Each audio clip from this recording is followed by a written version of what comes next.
Hello. Okay. Right. I'm going to continue into the fifth lectures of this course. Let me say this in advance that this lecture will be conceptually healthy. Conceptually means that it contains a lot of things, concepts, ideas, which is kind of like not that. It's more abstract than concrete. Right? So you may need to use imagination quite a little bit, not a little bit, quite a lot. Let's go. So, first of all, I just want to say that we're gonna have an SQL exam on January 13th. This is like 10% of your overall grade. Okay. So it's quite a lot, quite significant. I can tell you right away that it will be a 3 hours exam from 9 a.m. to 12 p.m. It will contain 30. You need to write 30 queries. The queries here contain starting from single table queries, multiple table queries. When we say single table, it's basically select from where, order by, group by, tapping, limits, offset. From where you need to know for, and also like. Okay, all these things will be in the SQL exam. Multiple queries definitely will be join, inners, outers. Right. You could also use subqueries as well. The last part will be the mixture of everything.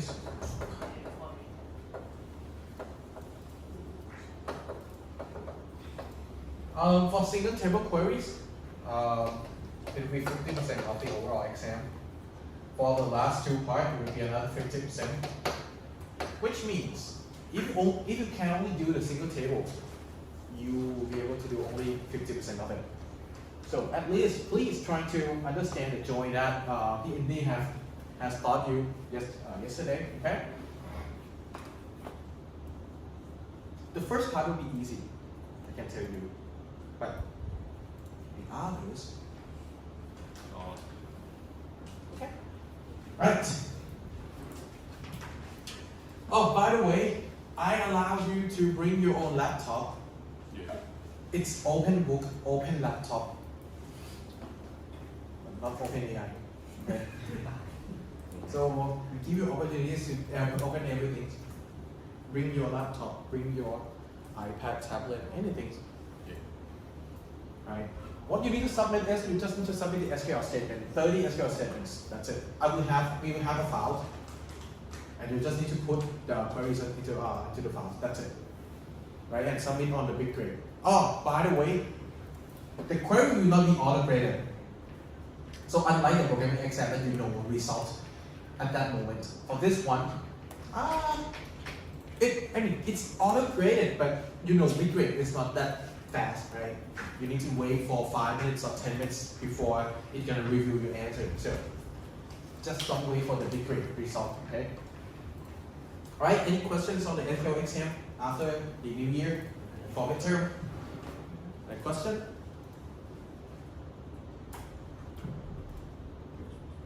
Open book, open everything except AI. Okay? Bring in everything. Oh, don't bring in another human, okay? Right. The next one. Solo Project 2 is out. Yay! Woo!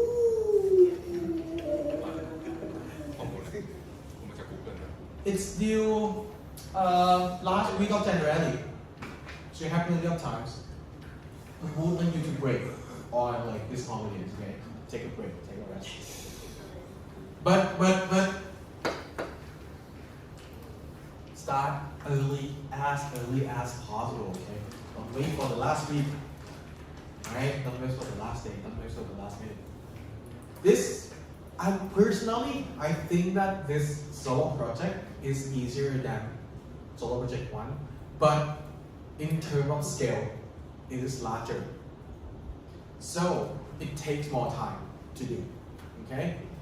But in terms of difficulty, it may be a little bit easier, okay? So solo project number 2, it's all about you need to write SQL plus Python. Okay? SQL plus Python, right? It's out now, so check on the repository website and pick it. Okay? Any questions? If you don't understand any of this, ask TA, okay? Me, I really suggest you, when you encounter something that you don't understand, you don't know how to proceed, talk with TA. That's a lot better than you trying to figure it out by using AI or something else. At least TA will try to explain it and make you understand. Okay? Alright. I'm gonna have a checkout as well for this one. And trust me, try to pass the checkout for the first time. Okay? Don't do the checkout. Okay? Last one, I told you this.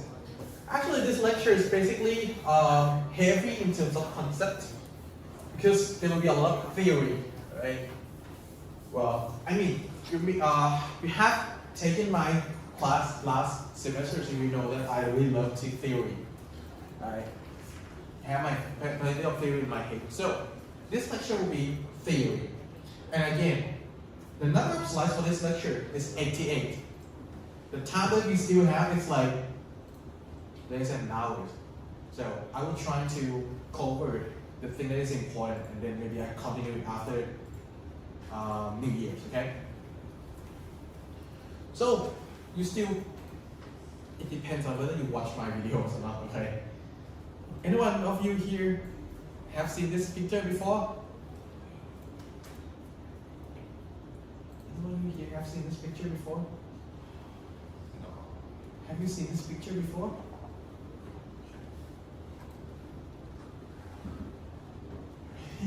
Have you watched the lecture 4 videos? Anyone who have watched lecture 4 video?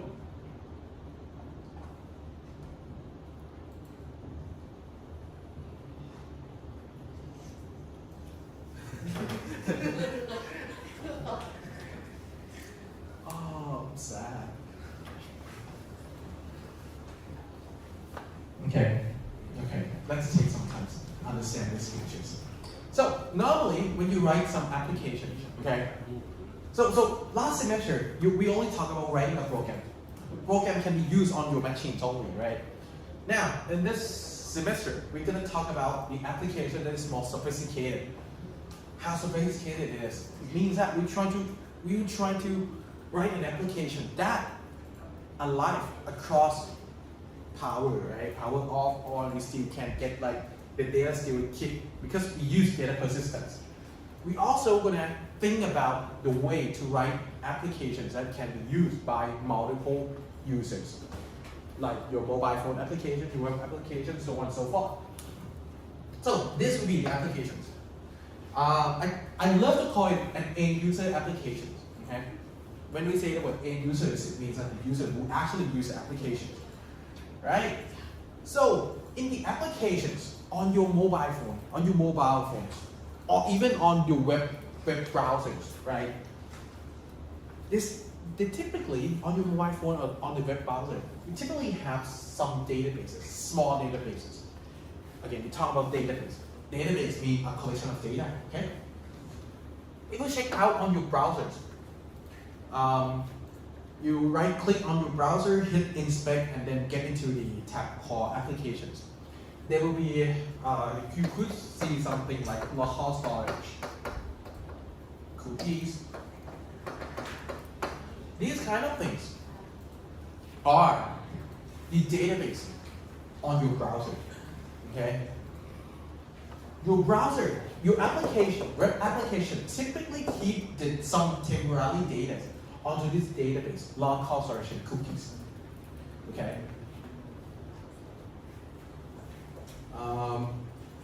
We call the database attached, like we call it database.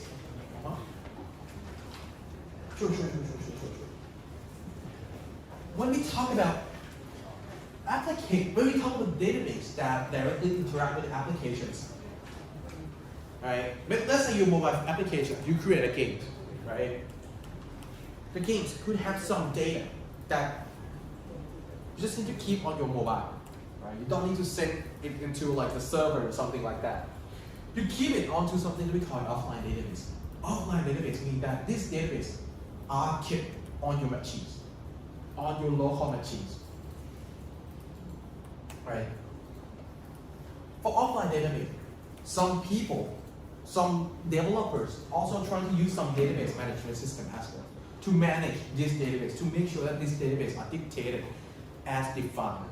So the database management system that people love to manage offline database typically going to be something that we call an embedded database management system, or in process database management system. For example, DuckDB. DuckDB is one of the embedded database management system.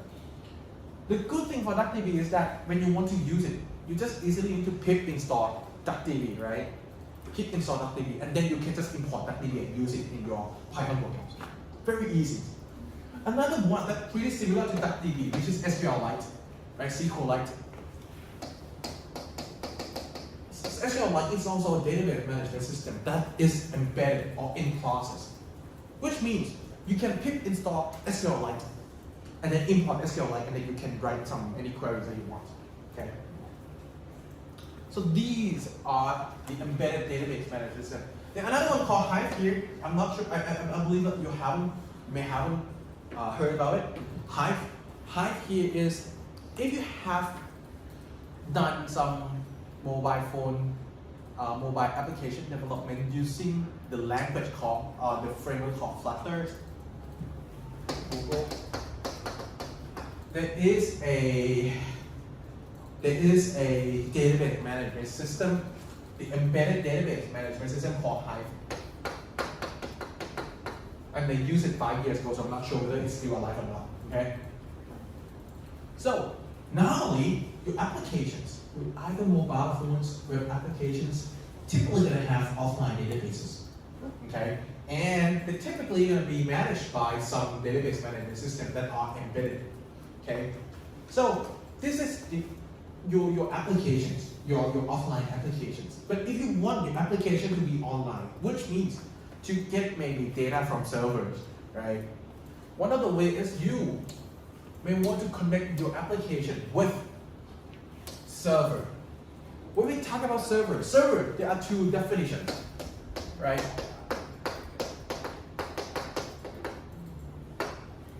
The first definition of server is a machine that serves services. This is the first definition. We talk about the machine that is very powerful, that can serve some services to your computers. Another one, we talk about software that also serve services. Okay? So two things. When we talk about application server, or the server for an application, we typically talk about the second definition, which is a software that serves some services. When we talk about services, what does it mean?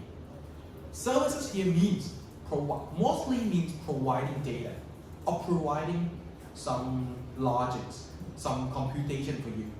So instead of, let's say, you watch YouTube, right? The application here doesn't contain any videos, right? I mean, if your browser contains all the videos on YouTube, then you really need to have like a very large data center at your home.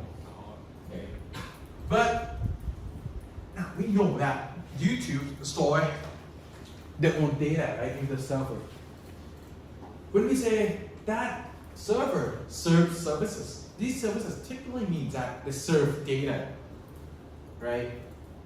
They deliver data to the web browsers, making web browser get the video so that we can watch videos, right? You understood? You understood? So application server here basically means the software that trying to serve data or services.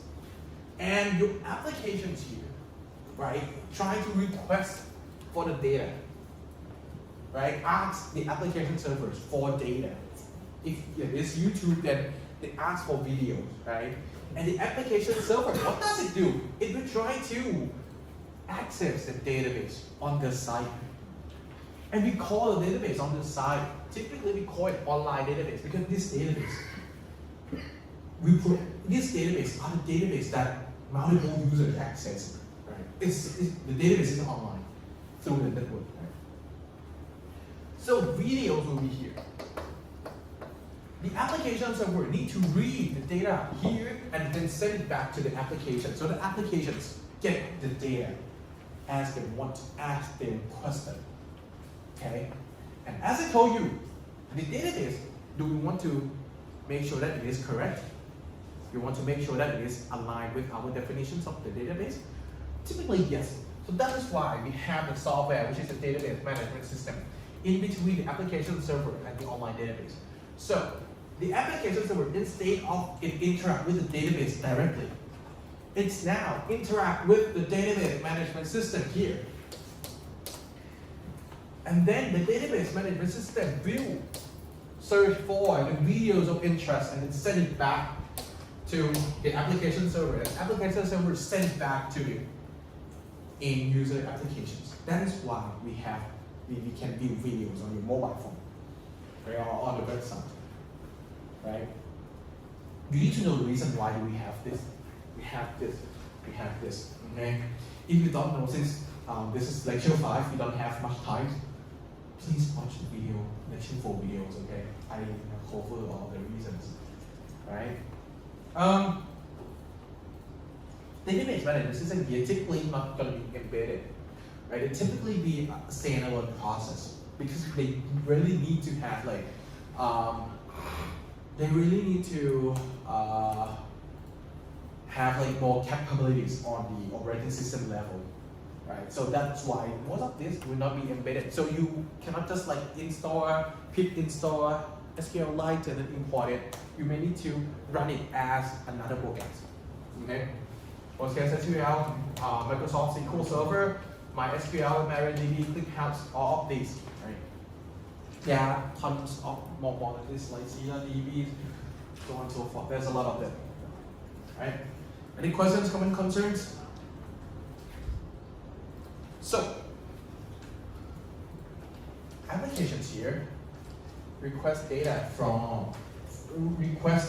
in the online database through application server, something like that, right? But this application also have their own databases as well, right? But this database will be checked user by users. Like you typically won't be able to see the database, the offline database for public hours, right? Like that.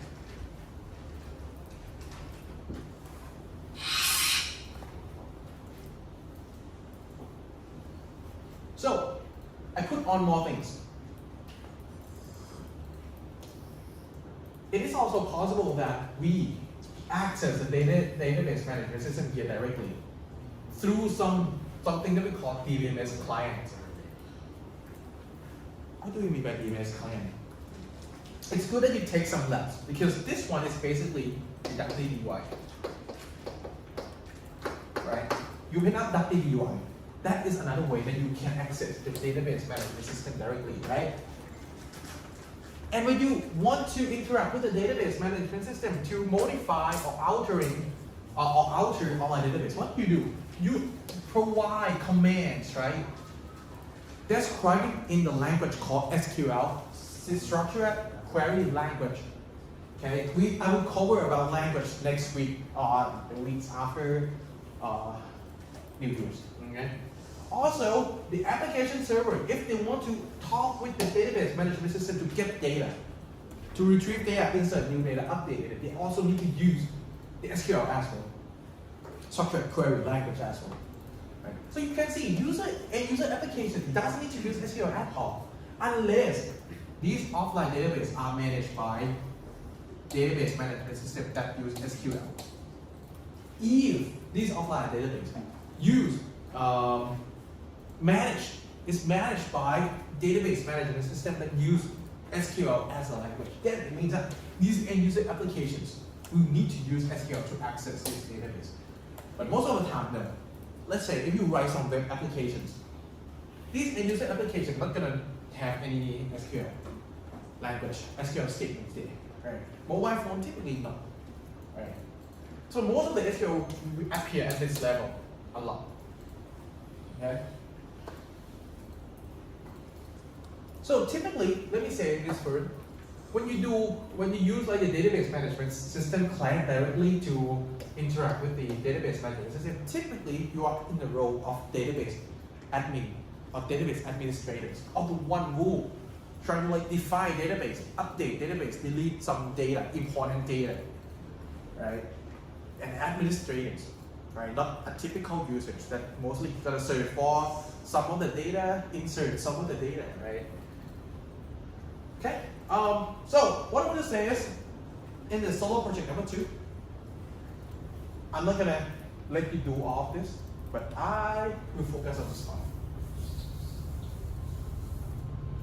Applications written in Python. It will be managed by DBP.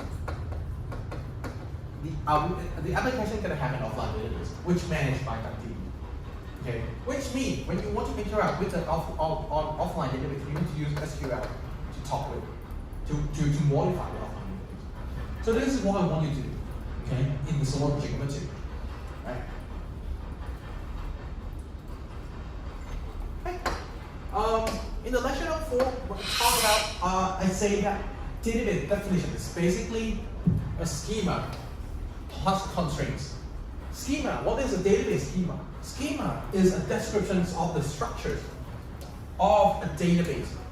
If we're talking about tables, DB, schema is a description of what are the columns, what are the types of each column, how many tables are there, what are the table names.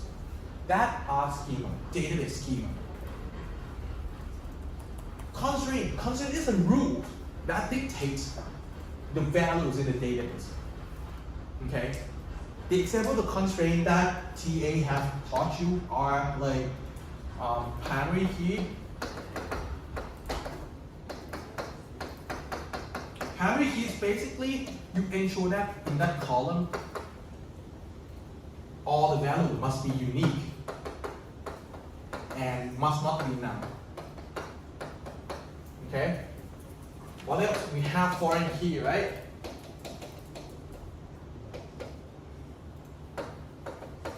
Foreign key means the value in this column must be the value in another primary key column. Right? We have one check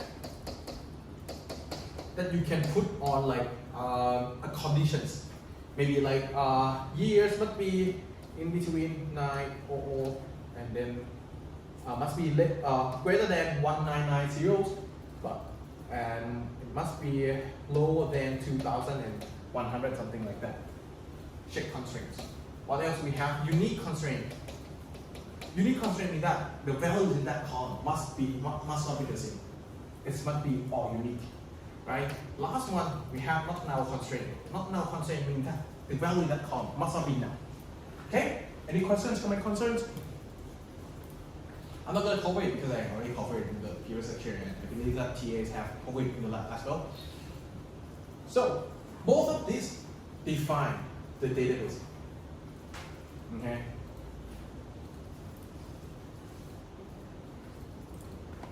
An example is this. Right? Let's say that we have these two tables, right?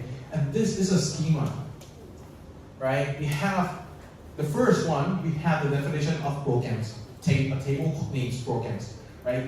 Consisting of two columns. The first column is code, whose type is int. And the second column is name, whose type is string, right?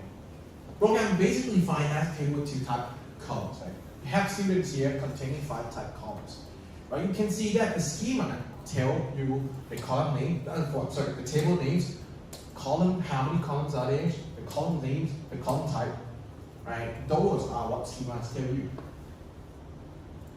Okay? And based on that schema, we can create a table whose data complies with the database definitions, right? Right? We have the code, the name, IDs, name, middle, years, graduated, year, program code, blah, blah, blah, blah, blah. In which, if you want to create it in the database management system, you can use the SQL statement like this, right? To create the table, to define the table. And then you can do insert, right? Insert into programs, values code, values equal to 501, DTAI, something like that. Right? You can use SQL to manipulate this statement. But a plot twist is here. All the labs so far, all the lectures so far, we only talk about tables. We always say that the definition of a table must be defined as a table, the columns, the set of columns, and the type of the columns. But in reality, schema doesn't need to be tables. For example, the first one here, the left-hand side, we call it document data models. This one, you define a schema as you have you have some object here, users, right? In which in user you have name and email address, right? You have an article, right? Another collections, right? In the article you have names, slot, published dates, text, knowledge. And inside of each article, you also have comments as a list as well. Right? You have a tag, a categories as well. These are not tables, right? It's a schema that are not defined as a table. It's more like, okay, we have an article, inside of the article, we also have a list of another comments, a list of tags, a categories. Right. Another one, I think this is a lot clearer, right? Instead of you define it as a table, now you define your database as a graph. You know graph? Graph theory, you know it? Have you learned graph before? Right. So you can also define database using graph as well. So here, I define it as, hey, we want to have persons here, and we want to have 2 persons getting married together, right? And maybe some person can live at some location, something like that. And some person can own at some location, something like that. We define a schema that, hey, in our database, we can have persons, we can have locations. Between 2 persons, they can get married. Between person and location, they can live or they can own. Right? That is another way to define schemas. Right? And we can also say that, hey, for each person, we need to have name. We need to have the born, the years of birth, something like that. So these are 2 different data models that people use nowadays. That is not table. That are not table. Why? Why not table? Why do we need to deal with all of this? Sometimes some problems are easier to get modeled. The data for some problems are easier to be modeled as graph than tables. Okay. That is why there are another graph models. There are another data models like this. Okay. There are another way to define schemas like this. And this will be the key for this lectures. Oh, it's 11 a.m. now. So sad. Let's see how much we can go. So, yeah, as I told you, table is not the only way to define schemas, right? We have graph, we have another document ways, things. So, the thing is that each database management system typically have one way, allow you to provide, like each database management system have their own way to let you define the schemas. If you use DB, you mostly can only define tables as a schema, as a definition of the database. If you use something else, for example, MongoDB, you really need to define maybe a collection of documents. Right? If you use Neo4j, another database management system, you need to use a graph. You need to define the schema as a graph. If you use Redis, you need to define it as maybe a table of 2 columns, a key value pair, right, and dictionaries. So what I want to say is, even though in this course we only teach you DB, in this world, DB is not the only database management system. We have tons of database management systems. If you use it, you need to know how to define schema for that database management system. And typically, they will try to base on something that we call a data model. Right? Data models is a very theoretical concept, right? Mathematical theoretical concept, formal concept to define, to describe databases. So that's why I'm saying that this lecture will be very conceptually heavy. Okay? Yeah. When you define schema on that database management system, you need to know the data model first. Then, based on that data model, you will know how to define the schema. Data models. What is data models? Data model is a concept to describe databases. That's it. A set of concepts to describe databases. Actually, to be specific, formal concepts. So, with data models, you will be able to write definitions of the databases for that database management system. And these are the example of the data models in the world in which there's a lot of them. Right? Hierarchical, network, relational, key values, document, property, graph, vectors. The table one that we use is called relational. Okay? The one that is obsolete is the hierarchical, right? No one uses it. Well, I can't say no one uses it, but it's very rare. Network, very rare as well. We typically going to see these relational key values, document, property, graph, and vector a lot nowadays. Vector is very popular nowadays because vector database is something that many large language models use. Okay? There is a reason why as well. Okay, any questions, comment, concerns? You understand, right? So the course focus is on relational, but given this lecture, you'll be able to distinguish between different database management systems based on the data models. Okay? Why do we have multiple data models? One thing that I want to say is that data models is one of the factors defining the qualities of the database management system. You know, hierarchical and network that I told you on the previous slide, that I say that both of them are obsolete. Why? Why don't people use it? It's because if people use the database management system that utilize hierarchical and data models, the programs, when I say the program, it's basically the queries. When they write the queries, it's happened that the query that they write will be very hard to maintain, and you will see why in this lectures. That is why relational model, data models that we use nowadays in DB, it is more popular because when you want to get data, you only need to write a query. That's it, right? And the query in the SQL language, I would say that it's kind of like simpler, not that hard, written in English, something like that. So somehow it's more preferable to make to people that if you want to do what these two data models trying to do back then. Okay. Yeah, the relational data models most popular. Do you know Larry Ellison's? One here know Larry Ellison's? He's the richest man in the world. but Elon Musk just took over him recently. But yeah, basically he is the richest man in the world because he owns a company called Oracle. Do you know Oracle? Oracle is a company that first built database management system utilizing the relational data models. Right? That's why he's so rich right now. Right?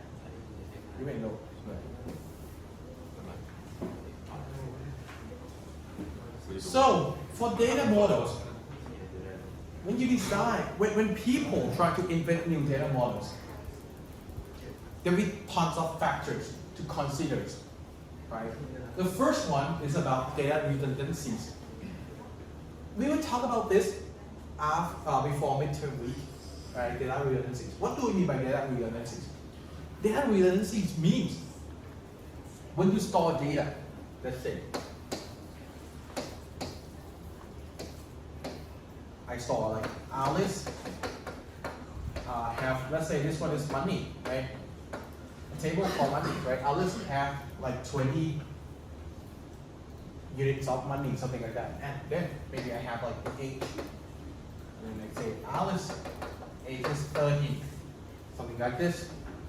And then it will say that, hey, today Alice wants to change her name, maybe to Bob instead. So how to change it? You need to change it, this one to Bob. Also, you need to change this one to Bob, right? If you forget to change one of them, now you lose the information already. So let's say if you forgot to change the name Alice here, now you have Bob, have 20s, but another one you're not gonna have the information of Bob. You have the information of Alice, in which if you forgot that Alice has changed the name, then it will be very hard to keep track, right? So having two Alice here in the same database means the data are redundant. Redundant means that you have duplicate data. When you have duplicate data, it will be hard to maintain, right? Especially when you want to modify it. So this will be the first factors to consider when you design data models. Actually, not really, but when people design data models. The second one is, this one is quite technical, but we call it physical data independence. Right? Physical data independence means that when you write a query,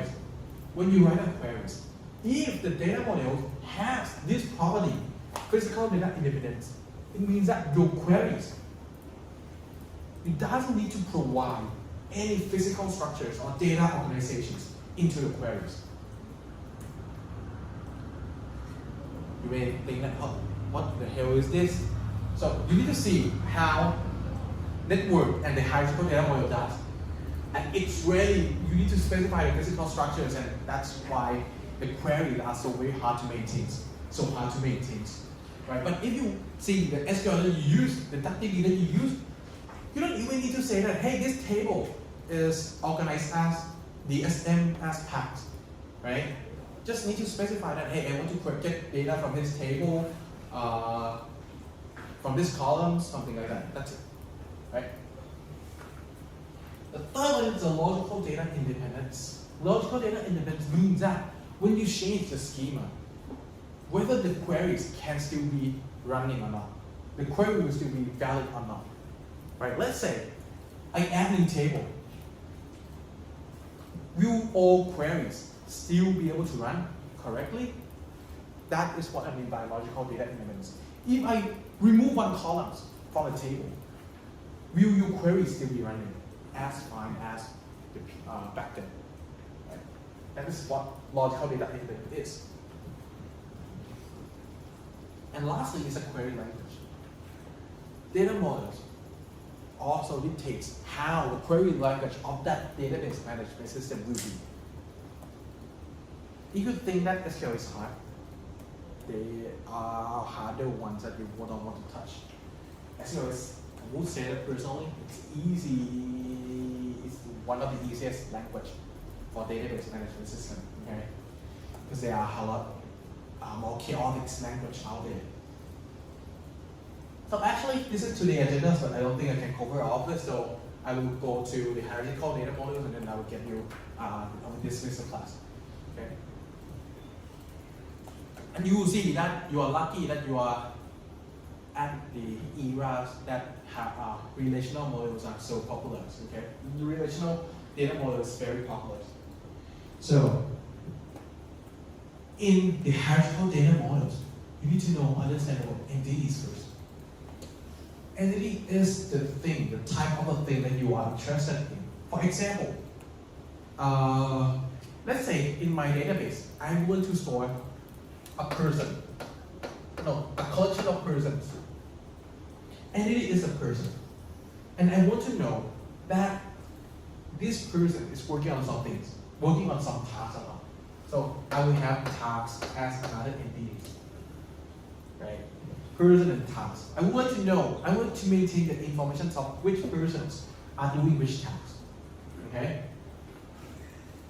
If you want to write it in DB, create a table. Maybe you could have two tables, right? Person and task. And have some way to link it together using join. Right? But if you use hierarchical data models, this is what it's gonna be. So it says that each entities, you will define as something called record type. Record type, what does it mean by record type? Record type is this one. Oh, yeah, basically we have employee here. Okay, let's use employee. Record type is this one. Pretty similar to the table of columns, right? We define the column name, the type of each, and we define something that we call a key. Right? A key must be all unique. So pretty similar to the primary key that we have in relational data models. Okay? And each entities, so we have employee here, right? Each entities here can have child entities. For example, each employee can have tasks as the child. If you learn, like, I'm not sure, discrete mathematics, something like that, you know what is tree? You know tree? Tree is basically you have parent, right, nodes, and then you have child after that. So when you write a schema for the hierarchical data models, you will have a type, a parent type, a parent entities, and the child entities, like this. So this will be the example. The database in the hierarchical data models will be organized, will be structured like this. So you have the first employee, Alice, right? What does Alice do? In this database, it says that, hey, Alice has two tasks, right? Task number one is research, task number two is write, right? You also have another employee named Bob, right? Bob has one task, which is to write, right? So you can see that it is like a hierarchy of informations, right? Employee is the first one, this is a parent. And then for each parent nodes here, it has their own child, which are tasks, right?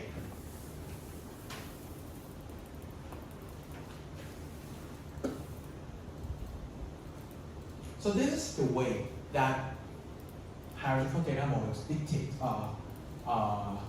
organize, structure the data, the database. Okay. So what's wrong with this? The first thing is that if you do this, then it will give you something that we call the one-to-many relationships. Right? One-to-many relationship means that each employee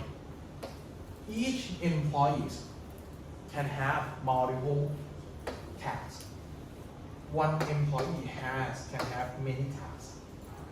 Right? Hierarchical data model give you this. Allow you to store data, maybe two entities that has one-to-many relationships. Okay? Store any information that has two entities that has a one-to-many relationships. Okay? Cool. Let's say if you want to store an information that employee has which task, this one is perfect. Looking so good, right? Something that I would like to go through it quickly. The definition of the record type. Record type is basically a collection of name fields with the associated data type. So basically we have the field names. So each one we call it field. It's name field because each field has the name. Okay, and each field also has a type as well, right? And it's not obey the record type. So let's say if I put the string here in the field that is integers, the database management system that implement the hierarchical data model should not allow this. Okay? And there must be a field that is a key. A key is a field, some subsets of the name field must be capable to uniquely specify a record instance. So there must be one field, at least one field, or more, it could be a set of fields, that the value in that field can uniquely identify the instance, the record instance. So let's say I have employee record type, right? In which the first one is ID, name, the first field is ID, the second field is name, the third field is salary, and I say that the ID field is a key. It means that in this field, it must be able to uniquely identify instance. Let's say I say that, hey, Wu is, what is a record? Wu's ID is number 1, right? So if I have only the first one, the first record here, I know, right? The record Wu's ID is number 1 is Alice 50.50, right? But let's say if I have another records instance, Wu's ID is number 1. Now, if I say that, hey, can you give me the record Wu's ID is number 1? Now I cannot uniquely identify it because there are now 2 instances. So, if it is a key, then you must ensure that, hey, you cannot have the same values in the same key fields, right? If it is key, then all the values here must not be the same, must be unique. Okay? Any questions or concerns? Well, it's conceptual heavy, so there's a lot of terminologies here. Okay. Let me quickly talk about the problems. The first problem is about information is repeated. Let's say that if we want to stick with the hierarchical data model, but somehow Alice and Bob working on the same task, which means Alice and Bob, they need to hold the same information here. And I told you in the beginning of the class, I'm not doing like just 10 minutes ago that having 2 data redundantly make your database hard to maintain, right? Because if, let's say, this task may only change from write to draw instead, then I need to change 2 of them, right? If you use hierarchical data models, the data can be redundant, and it will be hard to maintain. Okay. So, yeah, that's what I want to say. Another problem is the existence depends on patterns. Let me ask you this. If you stick with this data models, hierarchical data models, where employees has tax as a child, can you have a tax that doesn't have any employee right now? Maybe you want to define tax in that bank, but that tax you haven't. They haven't been assigned to any employee yet. In this schema, you cannot do that, right? Because the tax must have employee, right? Employee must be defined first, then you can define the task with employee, right? You want to be able to do it with hierarchical data models. The third one, I need to show you another query language that you don't want to write. It is a query language for the hierarchical data model. It's called DL1. Actually, this one is from the system called IBM. if I remember correctly.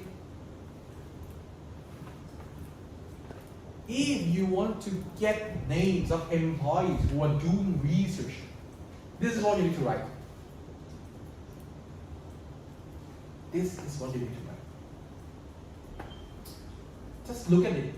I mean, if you really love like Python programming, you may think that, oh, looking so good here, right? But not every people who cannot understand this. Some people learning SQL is much easier than learning Python. Right? Actually, many people. So let's say if I want to run this query, what's going to happen? Let me quickly explain to you. So first, it's like a code, right? So first, we started to get some unique employee, and we happen to get the first one, Alice, right? Then we get into the loop. So this one is basically, until done, is basically while true, okay? Or why it is, everything is done. So we get into the task, right? The first task of the first employees, right? And we check whether it is research or not. Is it research? Yes, right? So we get the task, right? Is it research? Yeah, we get research. So it is not now. Now we have some data. Alice has research. Then you print it out the name of the employee, which is Alice. Then you get the next employees. And then for each employee, you try to find the research here. You try to find tab whose name is research, but you can't find any of them. So you check whether the task now or not. But this time it is now, right? Because Bob doesn't have any research task. So yeah, it moves to the next employees. And the next employee is now. So it's done. We're done. This program runs. This query done. You get Alice. Correct, right? Get names of employees who are doing research. And the output is Alice. Correct? Yeah, correct. Cool, wonderful. Yeah, it was using the IMS information management system. Every query that you need to write means you are writing search queries. You are writing tree traversal algorithms. Do you want to write it? I mean, for you can write it. I think you have capability to do it. But let's say if some normal person who would like to query, get the names of employees who are doing research. I don't think they want to write this, right? So this is the third problem. Since you structures your database as a tree, when you want to search for, when you want to run queries, you need to do some tree traversal things. And it's not easy. It is not easy for everyone. Okay. So I just compare between two ways, two queries. The first one is EL1, right? This one, if I want to write an SQL query to do it, this will be the SQL query. Which one is better, in your opinion? Which one you want to write? The left, the right one? The right one, right? Well, honestly, it depends on people, right? I just want to be fair. If you are a very hardcore programmer, you may love this. But if you don't know much programming logics, you can just learn SQL, learn join, select from, join where. That's it. You will now be able to write a query to get names of the employee while you are doing research. Okay? The fourth one, before we get into the fourth problem, in IBM IMS, they support different storage formats. We talked about storage format before, right? NSM, PAX, DSM, right? In lecture number 3. For the root records, which is the employee, right? You can store all the employees. There are 3 ways, there are multiple ways to do it. The first one is you store it sequentially. So basically, you store like, okay, first employee here, second employee here, third employee here, and so on and so forth. Right? Next one is you indexes. When you say indexes, do you know the word index?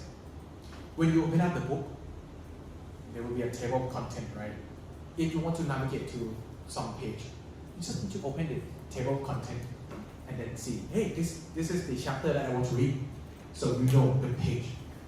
When we say the word index, it means that we create a table of content for the employees, right?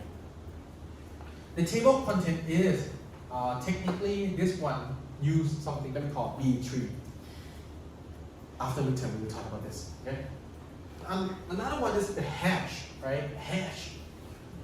This one I have some slides talking about it. So instead of you store it sequentially, no, you store it based on the spatial values called hash. I will show you. I will visualize for you so that it is easier for you to understand. Okay. Right. Okay. This one will be lecture number 9. So for dependent records, which is a shy records, right? Shy records. It's either you can physically store it sequentially, physically, or you can use something that we call pointers. What do we mean by pointers? Pointer means that I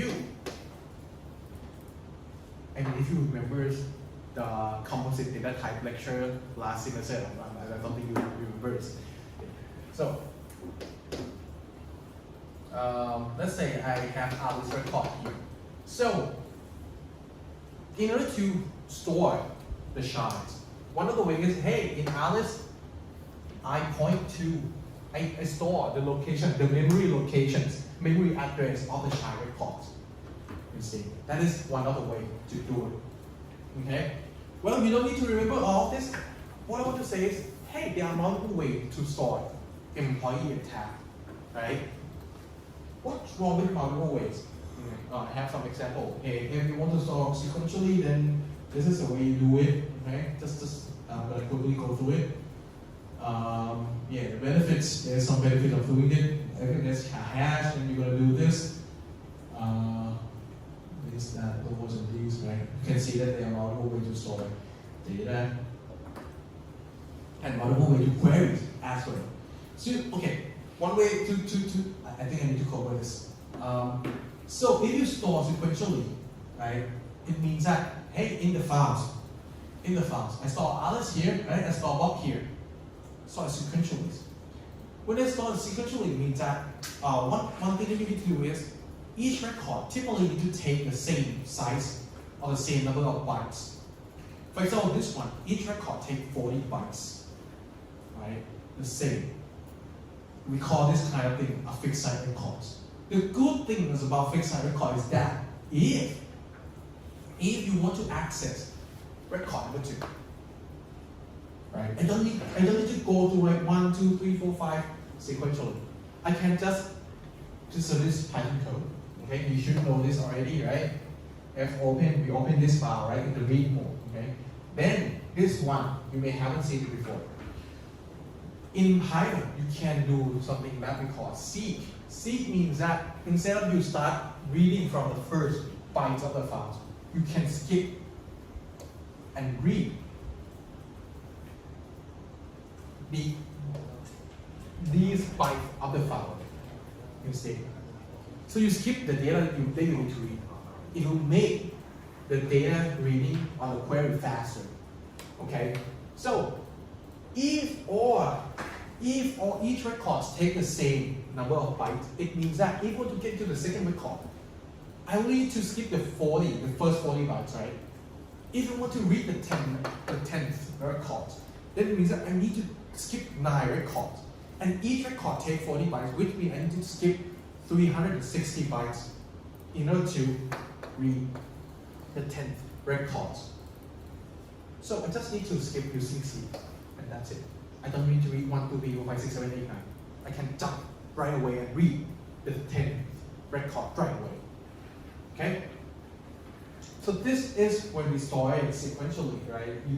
In fixed size. If you use hash, the good thing for the hash is that so instead of you store it sequentially, now you store it using some spatial value called hash. If you want to understand hash, you need to understand the hashing function first. Hashing function is basically a mathematical function that always output a value in a specific range. How to make functions output value in specific range? You do model, right? Every time you do model, you ensure that this functions will always return values, numbers that always less than 64, right? Because you only find the remainder when you divide by 64.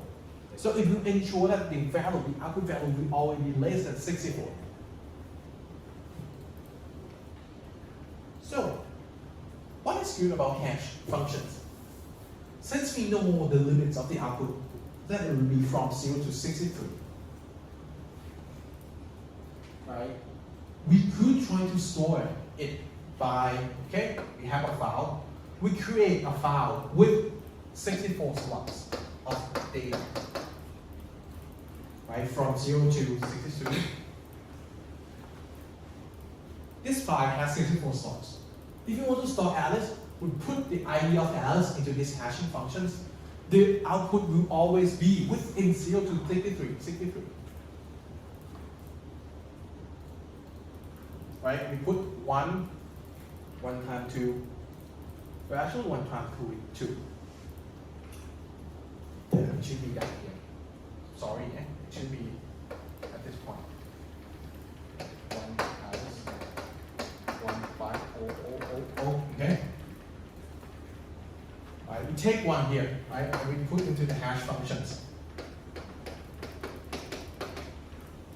2, 1, not 64, we get 2. Right? So this number will be the slot that Alice will get placed into it. Right? The same as Bob. Bob is 2, right? So Bob will be placed here. Right? Because hash 2 is 2 times 2, what? 64, which is 4. Right? Why do we need to make this so complicated? The reason is, let's say, if you want to access ID 10. If we happen that we cannot store it sequentially as in previous slides, but if we store it in the hashing manner like this, if we want to get ID 10, what do we need to do is, we put 10 in the hash function. Right? We get 20. You only need to jump to a 20 slot in to get the data at ID 10. Okay? So this is the benefits. And this means that you need different ways. You need different ways to access data, right? The record. If you store it sequentially, you can just do the offset skipping, right? But if you do hash, you need to compute the hash function here in order to know how many bytes you want to skip. And this is what I want to highlight. Now, if you store it, at first you store data sequentially using the first method. The program that you need to write, the program will be when you want to skip, you use offset to skip. But if you happen that, hey, I don't want to store sequentially anymore. I want to use the hash method, right, to store it. If I change from using offset to hash, the query program that I wrote need to change. So that I now use hash to search for the data.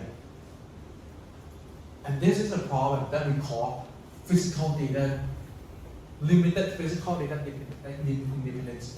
Or if you change the physical structure of the data, your query programs need to change as well, need to be changed as well. Okay? This is what we call the limited physical data independence. Right? Any questions, comment, concerns? I know that you have many questions, but anyway, yeah. That's what I can tell you right away that the final exam, one of the questions we will talk about physical data independence. So please make sure you understand this. If you don't understand this, talk with me, find some time, right? Let me maybe explain you again about this. Okay? Well, honestly, today I spent out at least I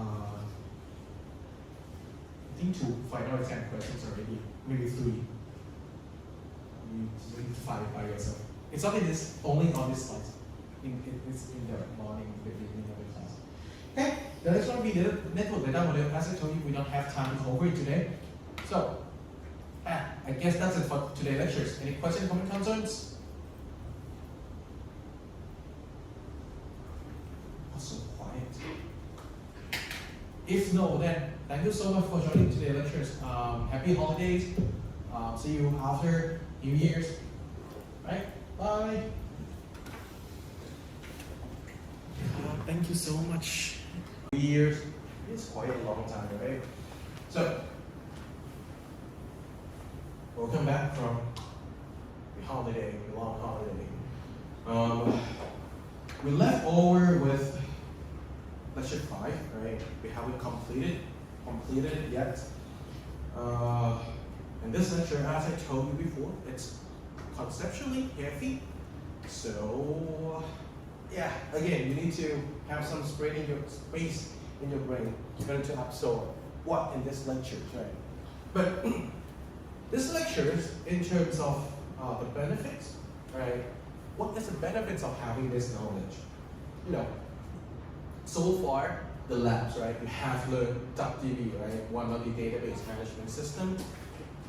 But, well, actually, in this world, nowadays, there are like at least hundreds of data technologies, data management systems out there.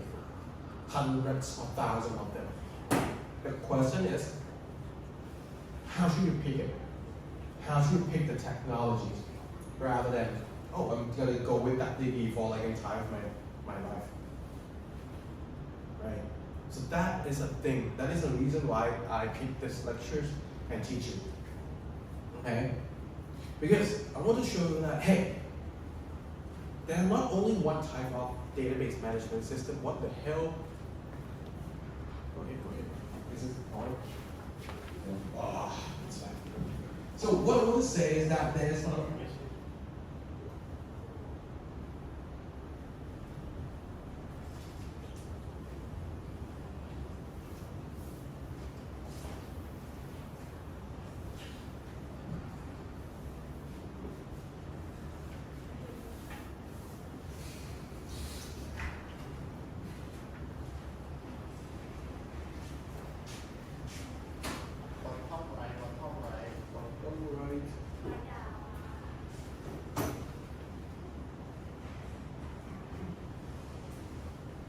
Bad user interface. Right?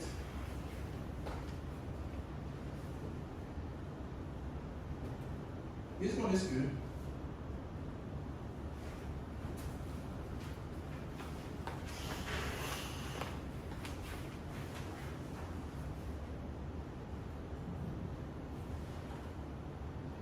I'm going to connect this to something else.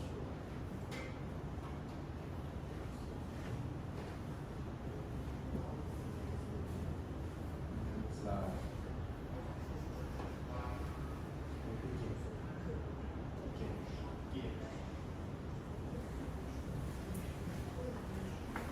Alright, anyway, let's get back.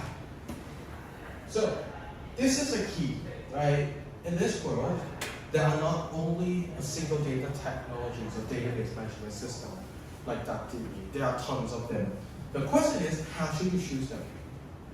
Right? What are benefits, like pros and cons, for each database technologies in the world right now? Right? That is one of the reasons why this lecture will help you out. Right? This lecture will give you a skill to distinguish different database technologies. So yeah, well, that's all for the introductions. What? Take the arrow back. Cool. So this is the old one. Now it's January 14. Since January 13th, it is a commencement day. It is commencement day for the KMITL. So the SEL exam is moved to January 14, which is the next Wednesday, right? Well, this is the old one, so, again, Solo Project 2 is already out. The checkout will be immediately right after the midterm exam week, which means don't wait for it. Do it as soon as possible. Do it now. Okay? So you have time to spend on your midterm exam week before you need to do the checkout. Right? I'm not going to recap this part, check out the videos. Okay? But this is like what I want to show you that, hey, nowadays, applications you use on your mobile phones, on your websites, so on and so forth, they have like databases, right, as one of the parts for storing the data. They also use like database management system to manage the database. Okay, so again, two terms, database and database management system. These two terms are different, but unfortunately, people in the tech field just use it interchangeably. So people just like use the word database instead of database management system because it's too long, right? Database management system is like 8 syllables, but database is just 3 syllables. So that is why people in the tech field usually just use, that DBP is a database. That's it. People are not going to say, hey, that DBP is a database management system, right? So I just want to highlight this, but there are different things, okay? Even though people in the tech field just use it like that.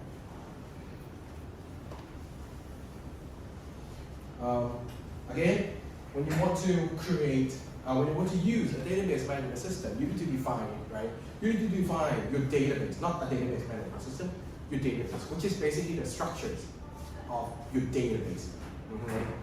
In which I'm saying that the definition of the database consists of schema plus constraints. Schema is the structures of your database.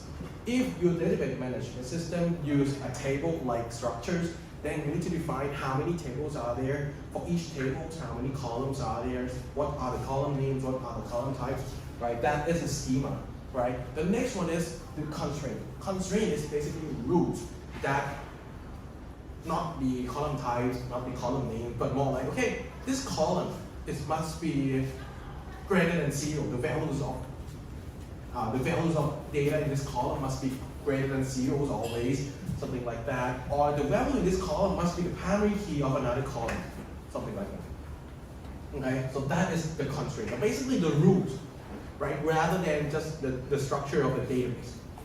Okay.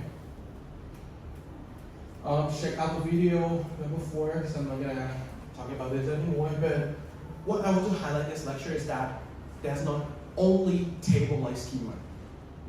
We can define the structure of the database using something else rather than tables. For example, we could define it as a document.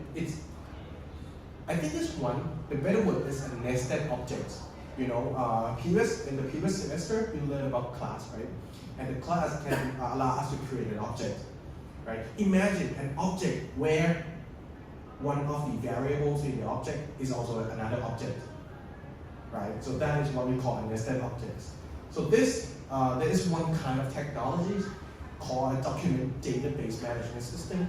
This kind of technologies, when you define the structures of your database, you define it as an object, a nested object, right? Object that inside of an object, you could put another object inside it. Right? For example, we have here article objects in which inside of the article you can put a list of comments inside of it, a list of tags inside of it, a list of categories inside of it, something like that, right? Another one, right? Last semester we have learned about graph, right? Graph theory. The graph that is not like a visualization, but graph that is a node and edge like this, right? So schema can also be defined as nodes and edges as well, right? And relationships between nodes, okay?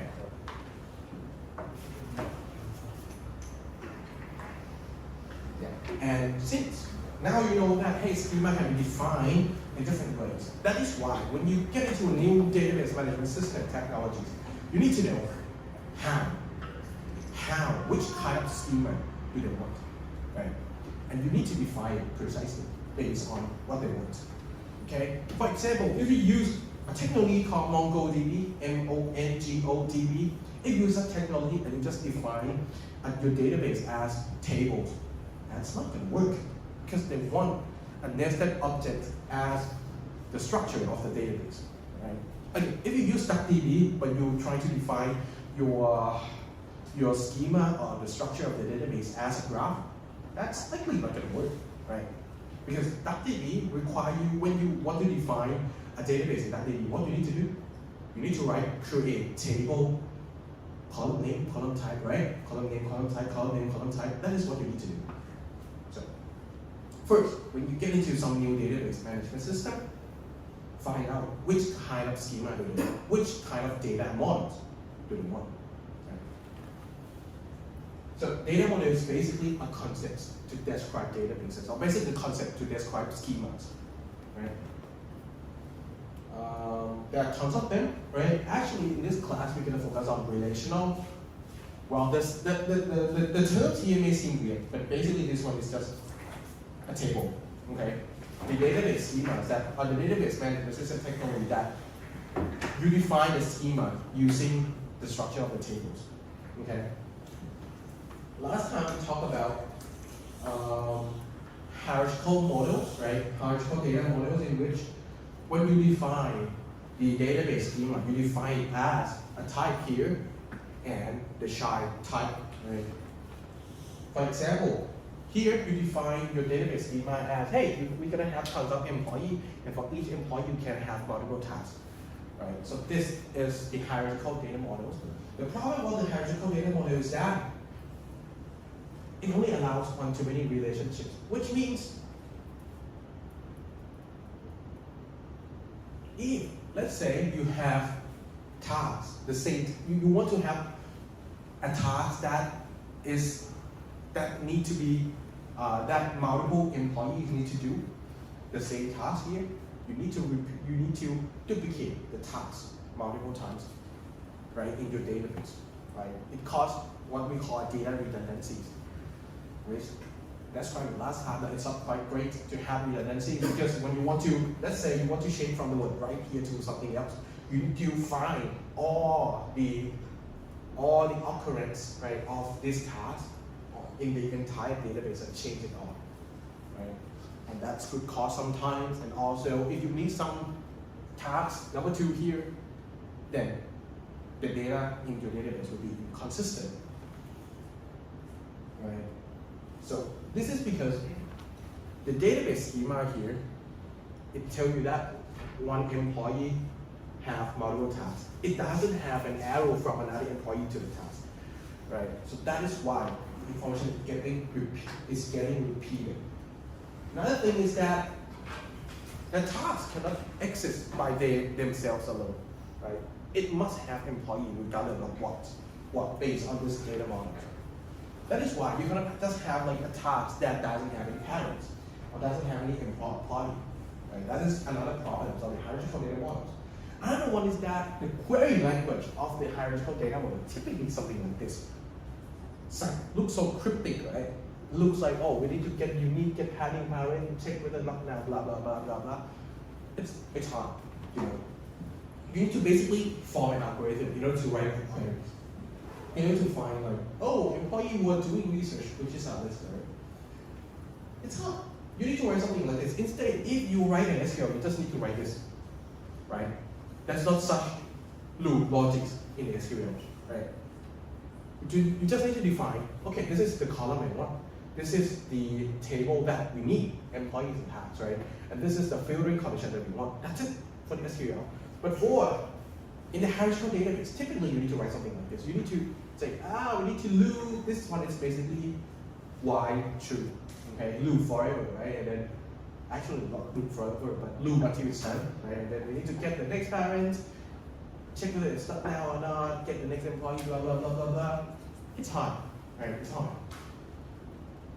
If they're not a computer scientist, it is very hard to write this, right? I don't say that you are not capable of doing this, okay? But the question is, when you build a technology, you don't want it to be hard to use, right? You want your user to use it easily, as easy as possible. So the question is, which technology, the left one or the right one, it looks easier to users, right? Likely going to be the right one. But I mean, this is my opinion. So I would say that in some perspective, someone may say that this one looks easier because they are programmers and they love logic, they love loop, they love if else, right? But let's say if you are a non-programmer, right? You're not a programmer. You don't know loop, if else, this one might be easier to learn. You just need to learn select from, join, and where. That's it. You got the result. Right? Another thing is that the employee and the tasks that I showed you, they're gonna have different way to store it, right? Sequentially, indexes, hash, and we're gonna cover this in lecture, actually lecture 9 or 10, I'm not sure, right? So, given that they store it in different ways, they have tons of ways to store it. The problem is that you see the queries. In the queries, if you use getNext in the queries, you cannot have your data organization as the one of the way called hash organization. Because getNext is just like you trying to move to another one. The hash is, the data in the hash will be something like this. Will be, oh, we record and the whole and another record. Then when you get next, you're gonna get into the nowadays here, right? That is why you can use getNext. What do I mean by this? What I'm trying to say is that if you use the same queries, let's say at first, let's assume that at first you use another data organizations. You write a query and it works well. In the query you use getNext, but today you look like that. Hey, nowadays this data organization doesn't work anymore. It is not good anymore. So you want to change to hash data organizations. Sure, you can, but you need to rewrite your query as well because your query use getNext that is incompatible with the hash data organization. And this is the problem we call limited physical data independence, or when you change. This is important, okay? This will be an example. When you change the physical data organization, you need to rewrite the queries. If you so let's say I have a table. At first, it's organized in NSM way, and then I change to DSM. If I use a data model that has limited physical data independence, it means that you need to rewrite your queries every time. Let's say you have millions of queries. It means that you need to rewrite often, likely often, to make it compatible with your new data organization. And this is something. Relational data models, which is the technically used, doesn't have this issue. Because when you write SQL query, you doesn't need to say something about how the data are organized, right? You only need to specify this is the data I want. That is how they solve it. Okay, that is how they solve the limited physical data independence issue. Okay.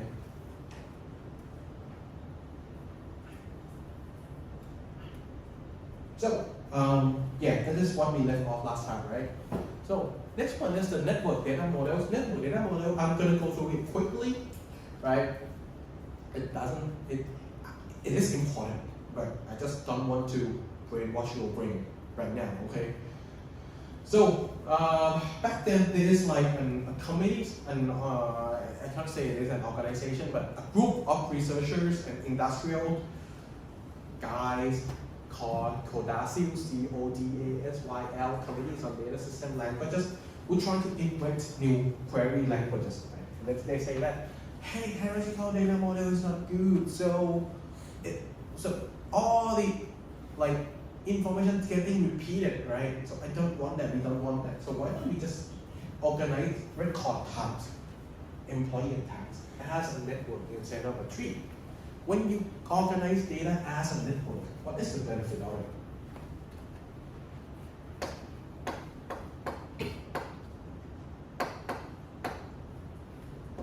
Oh.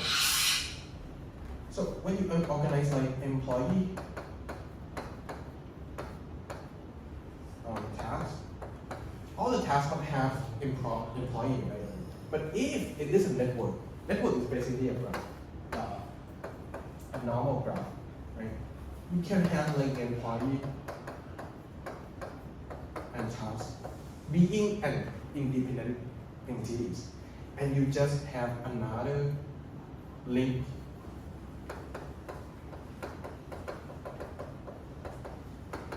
participating as another information you put into the database, which means you can have individual employee, individual tasks, and the relationships between employee and the task. This is a lot better because now you are allowed to have a task being independent from employees, and also you can say that hey, this employee, one task here could be held by multiple employees, right? Well, that is all I'm going to say. Just forget about this. But the problem still exists because, again, you're now trying to make the data structure being more complicated, right? Instead of a tree, that you need to do tree traversal things. Now you need to do graph traversal, which is more complicated. Which means the way you're going to write a query will be harder if you do it this way. And people don't like it. Well, I can't say all people don't like it, but non-programmers don't like it. You know, I mean, why do I need to write more complex query even though I sell some data issues? So they're not going to do this, right? And physical data independent still limited due to the way that they need to define different data storage, right? Different ways of data organization in the queries. Okay. Again, I'll go through it quickly because for me, it is not that important in terms of for the sake of this class. Well, but get involved, network model is something that still exists nowadays.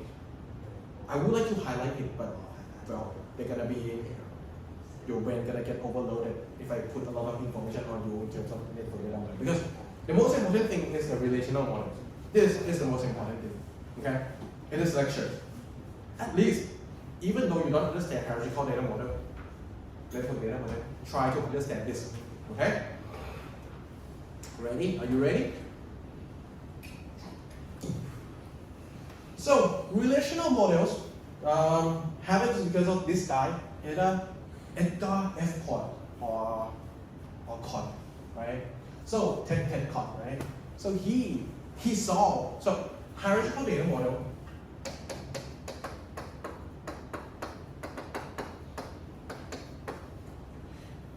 is a concept that IBM, do you know IBM?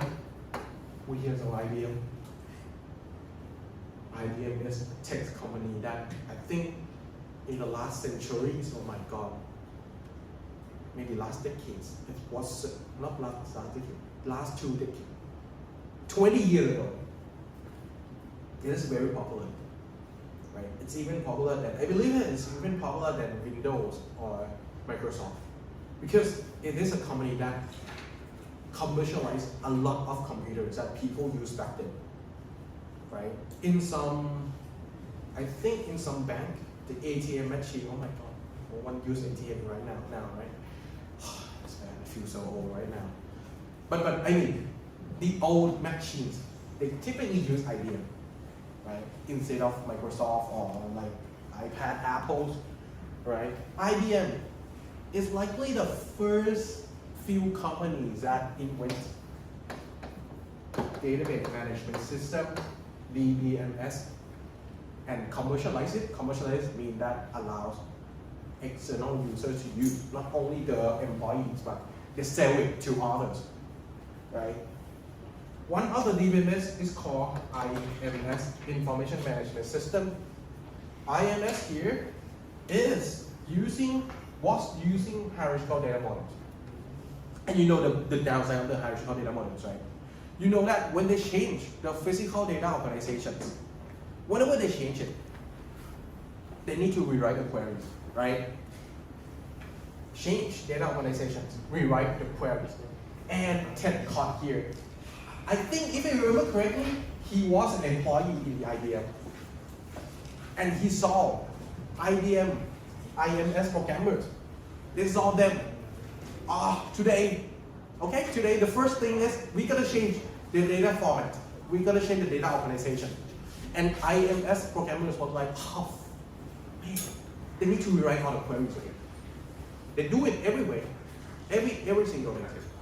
That Ted Cott say that, the hierarchical data model doesn't make much sense because it makes programmers or operational employees do a lot of unnecessary work. That is why Ted Cott proposed the new data models called relational models. That solve kind of like mitigate the problems of physical data independence that is limited, right? So they try to provide better data independence. The goal, his goal is like, okay, we're gonna trash out the thing that is complicated. We're gonna make it simple.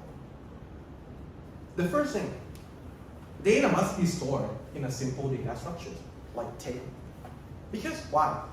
People back then, they use spreadsheet. So why don't we just store a table in the format that people are familiar with, like table? So Ted Cott said that, hey, just store it in the table, that's it. Store all the data in the table. Okay? And then, when you want to access the data, you access through a query language that is easy to use, a high-level query language that you don't need to deal with the physical data organization. You only need to write things in very high level. You don't need to write like the thing, the logic, the programming logics. The last one, Ted Cott said that we're not going to propose any storage formats. It depends on the system implemented. So, which means the query language here cannot be dependent to the physical storage formats or physical data organizations. This is a key difference of the relational data model against IMS, which is the hierarchical data models, and the K-DAI, which is the network data models. Okay? So let's get back. So this is back then when they do like network data models. So we have an employee, right? A task and a department, right? Employee can participate in task. Employee can be in a department. Back then, when they want to store, hey, employee is in the department, they need to store something like this. Okay, employee number 1, Alice, salary 550,000. Department, they need to have like, oh, we're gonna have department number 1, which is engineering. And then in here, there will be another thing, like we're gonna say that, hey, employee number 1 is in department number 1. Something like this. This is back then, what they need to do. But in the relational database or relational data models, we're not gonna have these relationships anymore. This part, we're not gonna have it anymore. We want to have a plain table like this. Only tables here. So instead of we have a link between employee and task, now we create another table called participation, which have the employee ID and the task ID here stored as a table. So it's just a table. In here, we also change. But in here, the point is that, well, somehow we don't always need to replace all the relationships as a table. We don't need to define a relationship as a table. We can define a relationship as another column as well. Right? Employee and task here, the participation between employee and task, here we define it as a table. That is one of the way. Another way is that, hey, if I want to store the information of this employee being in a department, I don't need to have another table. I just need to have another column saying that, hey, this employee is in which department, right? That's another way. Well, we're gonna see that between the first method here and the second method, which one should you choose? Next week. Next week. Basically, after the midterm week, okay? We're gonna see which one should you choose. Creating another table to represent another relationships, or just put another columns here, right, in the tables.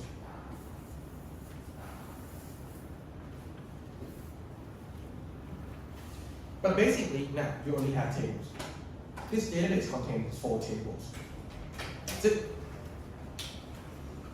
So back then, so the relational data models come with this paper. So when people invent new thing, new concept, they publish a paper like this, right? K-DAI also published a paper called a relational model for data for large shared data bank, right? Back in 1979. Pretty old, not pretty old, very old. Right? One thing is the relational model that they put in this paper. Another thing is that K-DAI also suggests that, hey, this relational model, this is the query language that you can use with the relational model. And the query language is called relational algebra. Sound so mathematics. Relational algebra. Well, and I know that you guys don't like mathematics that much, right? I'm not sure. So back then, K-DAI said that, hey, I love mathematics. I am a mathematics guy. So my query language for this data model would be another mathematics called relational algebra. I create another field of algebra called relational algebra.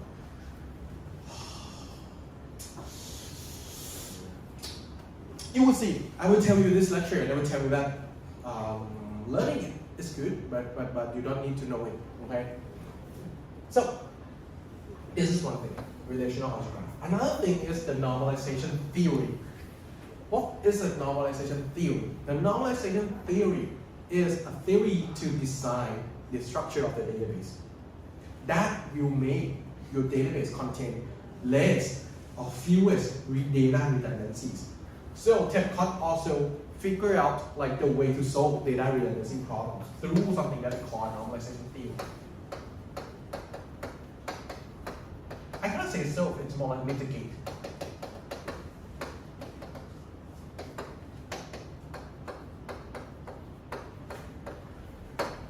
Okay. So they invent, so he put like normalization theory to mitigate data redundancies, and he also provide a mathematic each query language called relational algebra. Right? Normalization theory, we'll talk about it after the midterm as well. Okay? Well, let's see the mathematical thing that this guy invented. Relational algebra. So, when we talk about algebra, we're talking about a system of variables and operators. Oh, this will be very mathematical, okay? So try to stay with me, right? When we talk about algebra, we are talking about a system of variables and operators. Variables. If you're talking about a normal arithmetic algebra, your variable will be numbers, right? And integers, right? Numbers and integer real numbers, right? In relational algebra, variables are relations. What the hell is relations? Relation is tables. But there will be a more fancy way to define it. Okay? More formal way, I can't say more fancy way, like a formal way to describe what is relations, what is a table. So basically, the operands or the variables will be tables. And the operators are set operators. What are set operators? Do you know some set operators? Have you learned set before in mathematics? Yeah. What are the operators in set that you know?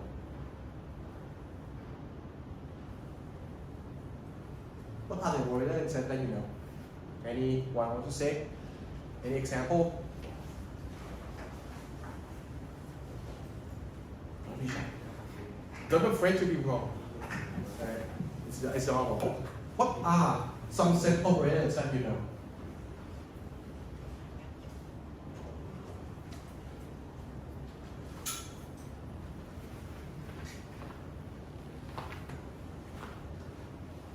You know some set operators? Do you know set in mathematics? When you learn about set, what do you learn? What did you learn? Is there any other terminology that you have learned when you learn set?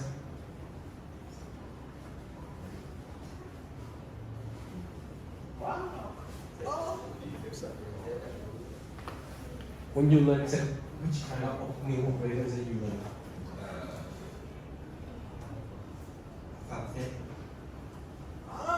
Okay. So another something else? Yeah, union. That's one of them. Hello.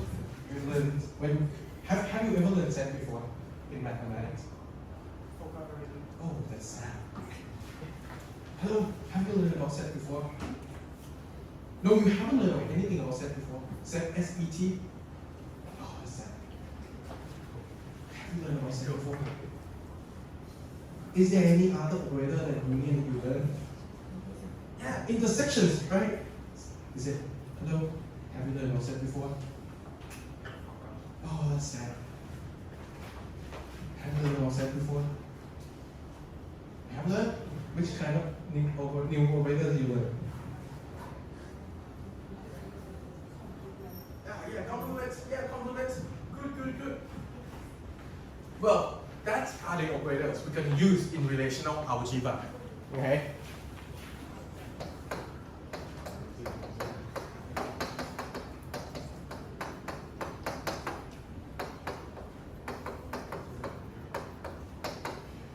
And so on. Right? But you say that, hey, union, intersect, and complement, they are not enough. They are not enough to describe what people want.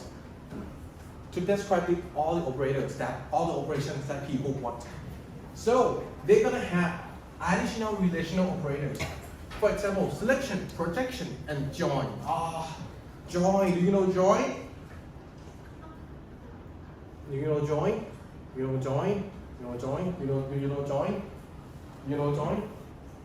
You know join? You know join? Do you know join? What is join? Are you blinking your eyes like that? Do you know join? Join? You know it? What is join? What is join? Let me ask you this. What is join? I want you to answer. What is join? Combine what?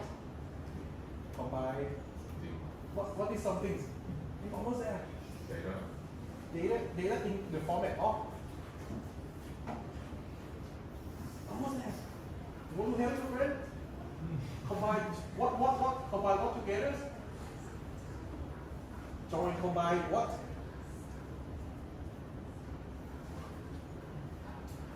You want to answer? Join combine two things. What is the thing?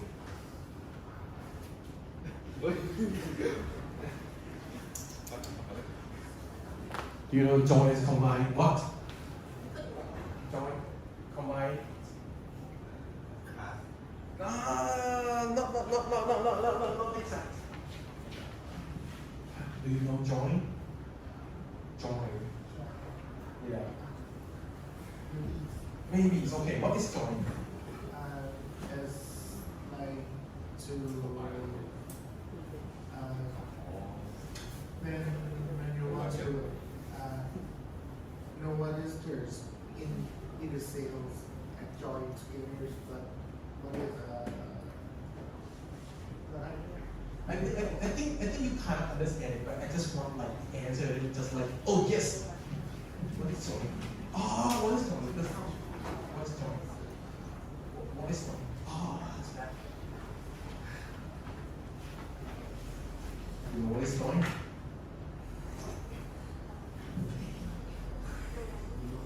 No, okay, what's going? What's going? Combine what? Let's get together.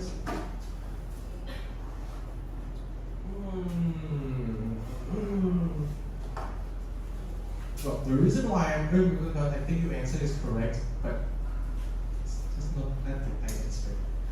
Anyway, so when you learn join, he indeed like he taught you join, right? Anyway, so he indeed taught you join, right? Join basically you combine two tables together, right? That's it. Right? You just combine two tables together.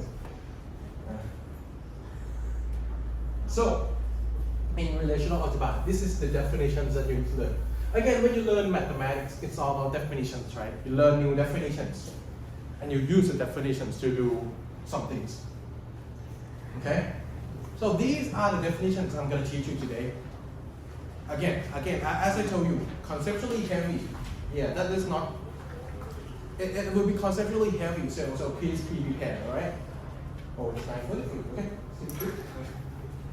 First, what is relation?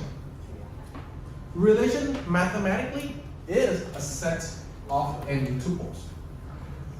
You know what is set, right? Set is basically an unordered collection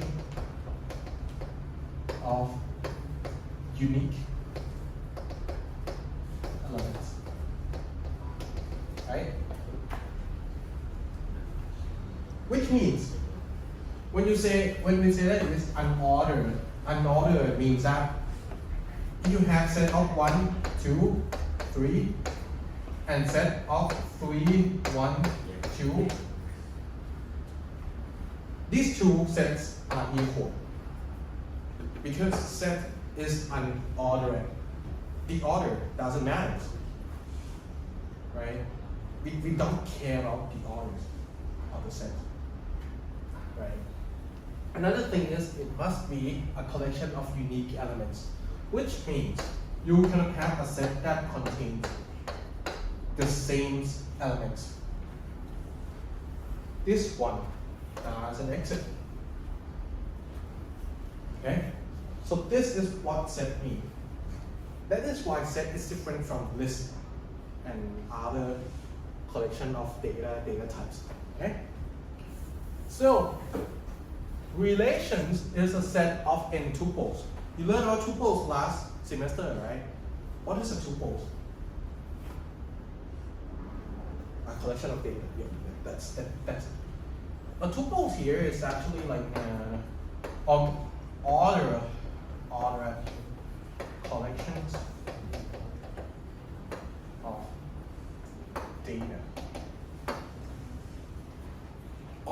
Tuples is now ordered, which means a tuple of 1, 2, and 3 is not equal to a tuple of 3, 1, and 2. Okay?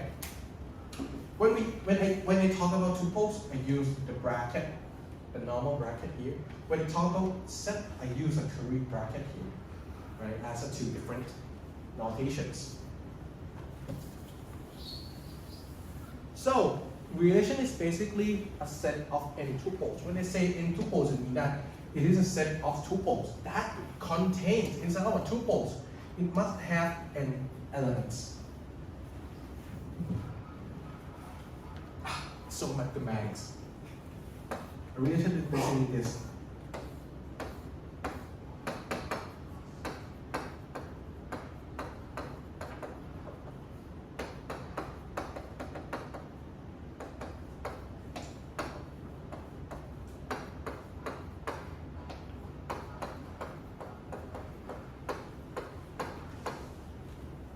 This is basically a relation.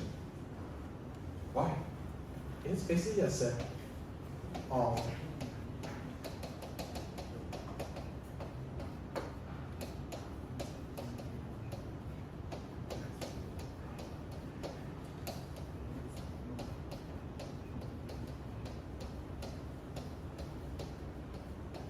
right? A set of 3 tuples. When we say 3 tuples, another word for 3 tuples we call triple. Okay? And we're saying that n is also the properties of relations called degree, which means this relation has a degree of 3. Okay? Okay, do you understand? Do you understand? You understand, right? Okay, okay. Another thing is that there is relation is like R, right? There is also another notation here which is S, and we have multiple S. We have the number of S equal to the number of N, right? S here is basically what we call a domain, right? What the hell is domain? Have you learned about domain before? Are you familiar with this word? Domain and range?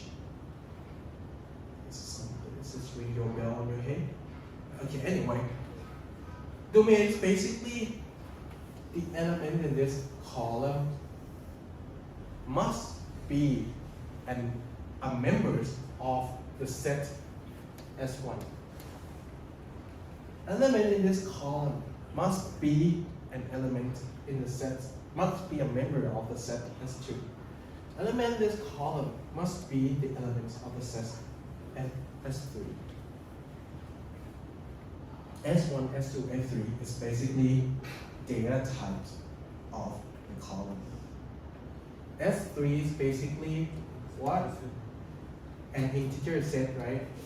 I'm not sure about notation. Wait, see. Yeah, there's something like that, right? It's a set of integers, right? This one is a set of strings. This one is also a set of positive integers, right? S define domains, or if it define constraints, a rule that this column must be positive integers. Okay?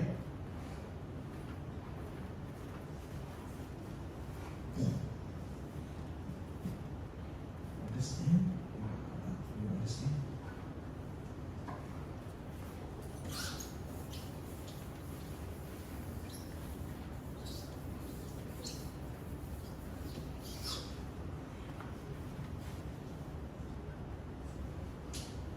So, which means if we have set which is a domain of each column, right? Which means that R, or relationships, must be a subset of the Cartesian products, or every single combinations of all elements in each set combined together, right? At least it must be a subset of it.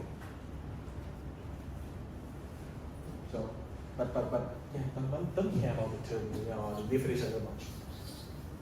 Unless you want to pursue like researchers field, academia fields, okay? But yeah, the word relation is basically a table, right? A set of n tuples.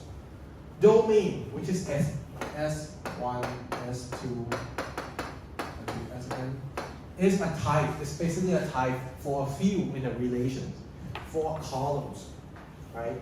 For example, the type of EID is positive integers, right? The type of name is basically a set of strings, right? The type salary, oh my god, we have dot here too. So it's basically a set of real numbers, okay? That is why when you do create tables, you need to specify data types for each column, okay? By the way, now, this is something not in the TED Talk paper, if I remember correctly, but in reality, all the domains in the relational data model must have now as an element in the set. So even though I say that this is a set of strings, It is basically a set of string plus noun, which means the name could be noun. Do you know what is noun? Do you know what is noun? And empty values. It's not big, it's not it means empty. It means that the value doesn't exist. It's not noun, it's not equal to zeros, okay? It is also not equal to empty string. Noun means the value doesn't exist. Like empty set.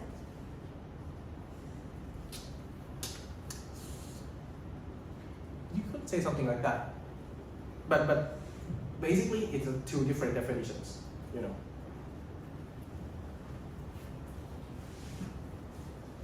Okay. Again, when we talk about set, the order is not important. So, which means if we have this table and this table, both of them are the same.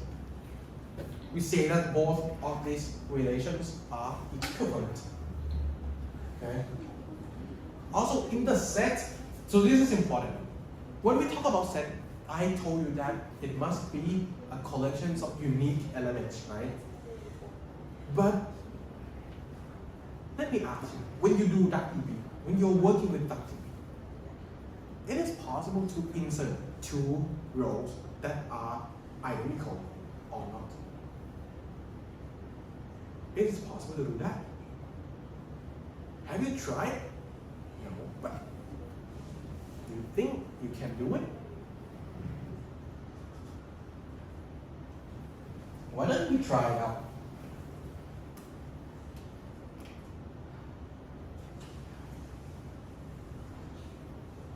Oh, no.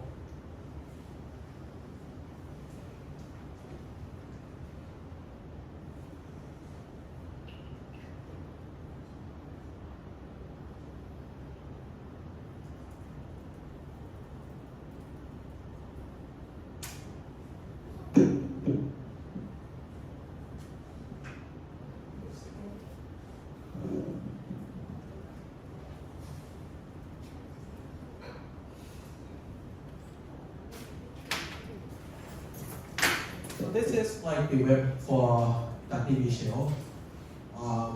Nowadays, I asked P&D and P1 to teach you using DBP web UI, which is a lot better than Skype. So I don't think you want to use this, but if you want to work in the database field, you should get familiar with this thing. Okay? So let's create a table.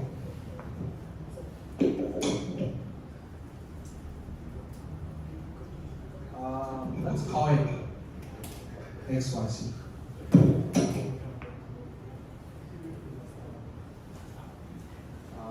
columns, let's put the column as a integer. B.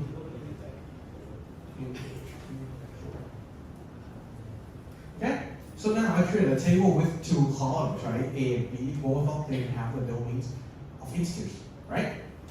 So my claim on the slide is that, hey, relations or a table is a set, so basically you should not have duplicates in a set in the table. So let's see.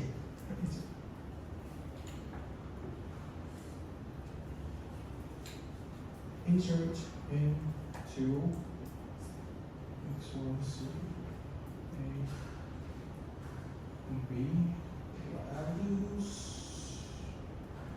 Let's put 1, 2, 1 into it first. Okay? And then we check whether the data exists or not.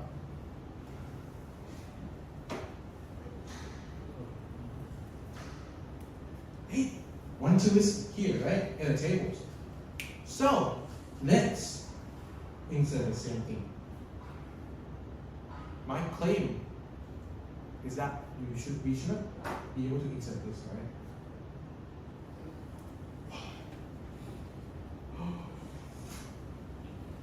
There's no errors. But hey, come on, there could be some this kind of this error, right? So why? There are duplicate elements in a set.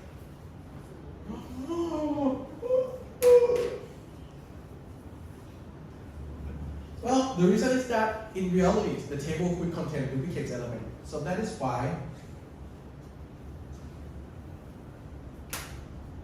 most implementations in relational database management system or the database management system that based on relational data models, they relax these properties. Instead of they using sets, they use bags or superset, which is basically a set that can contain duplicate elements. That's it. So they allow this because in reality, we could encounter the situations where a table contains duplicate rows. That's it.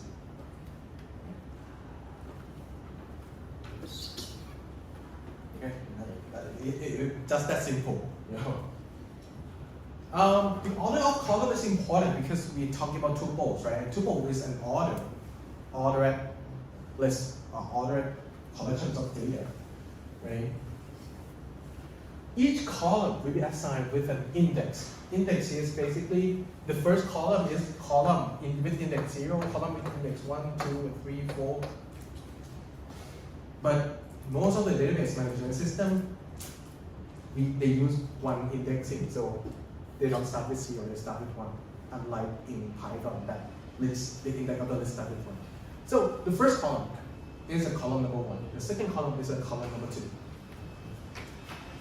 Let's see. So fun. Switching.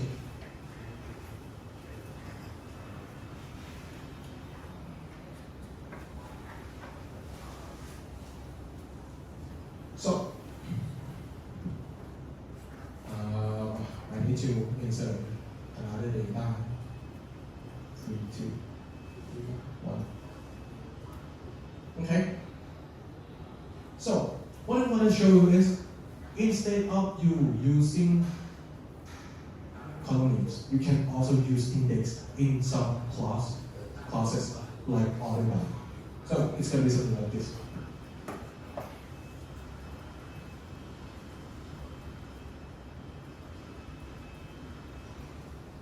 So let's say, okay, let's not do order by first. Let's go with the plain. Select start from. So this is the table, right? Elements in the table, right?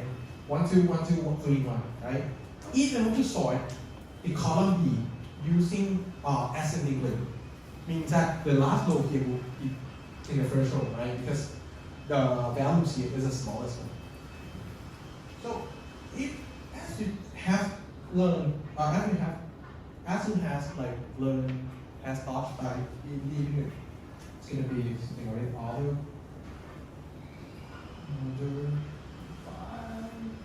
B, right? Right? This is what we have learned. But in some database management system, you can specify just this, the index of the column. That works as well. Unfortunately, it doesn't work for the select. Okay? I don't think it works for the from as well, because from you need to specify table names. But for orders, you can use the numbers, the index of the column. That's cycle 1 here as well. It is really useful when you do this.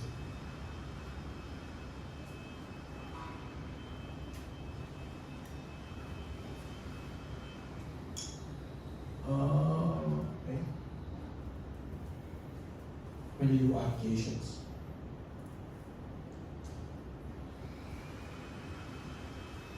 What's going on? Oh, let me rewrite it. Give me a moment.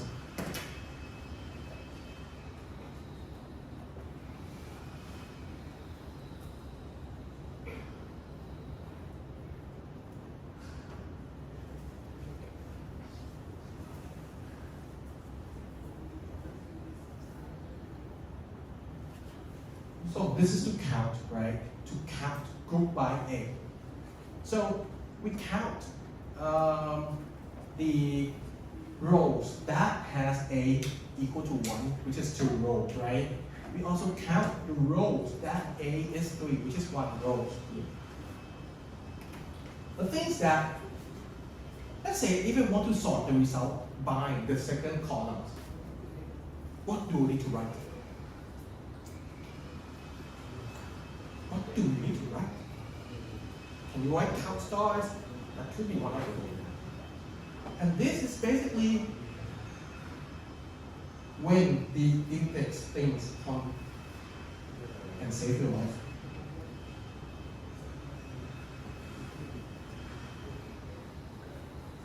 Right?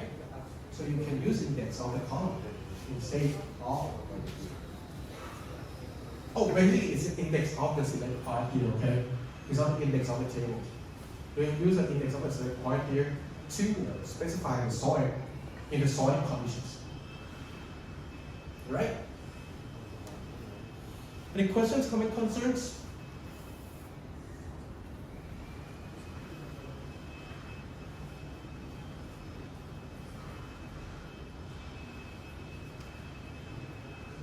So tons of text here doesn't that important a lot. So if you have time, read it.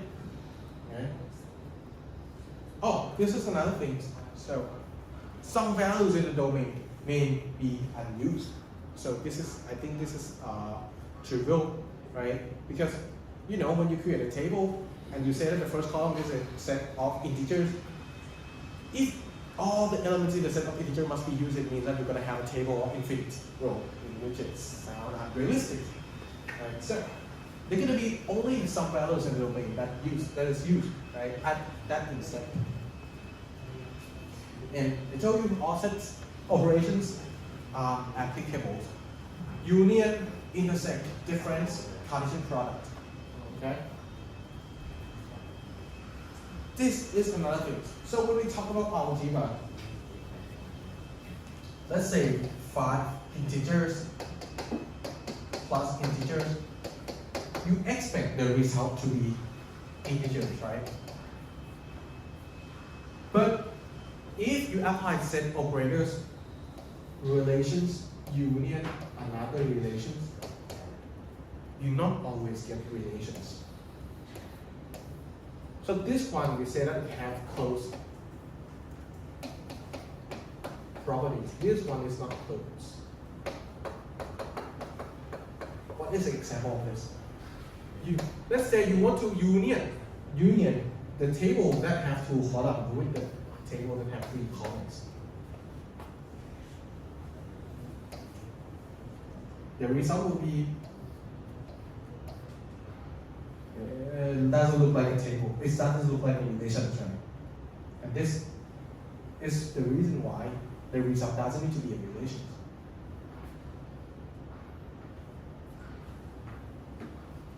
But in your database management system, when you usually do union, they're typically gonna add another column for you here automatically, right? But in terms of mathematics, no. Okay? Because the number of the degrees, 2 relations that have different degrees, when they union together as a set, they're just pulling they're just merging 2 sets together. That's it. But the tuples in that set, in the union set, they could have different number of elements. And that breaks the definitions of relation. By the way, some modern query language do not allow you to do this, okay? Okay, that is a set operation. I'm not gonna talk about it. Maybe I should talk about it.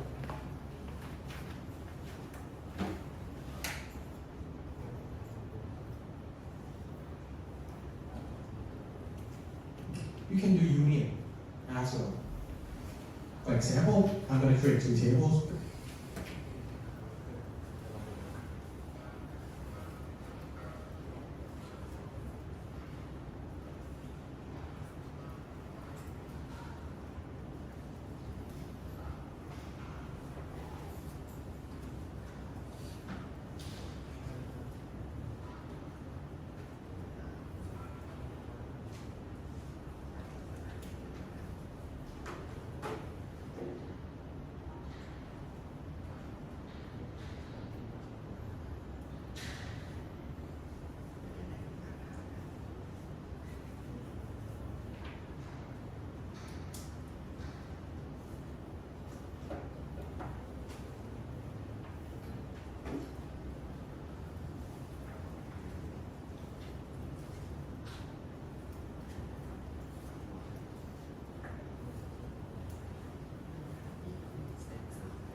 there's an additional syntax here that I use.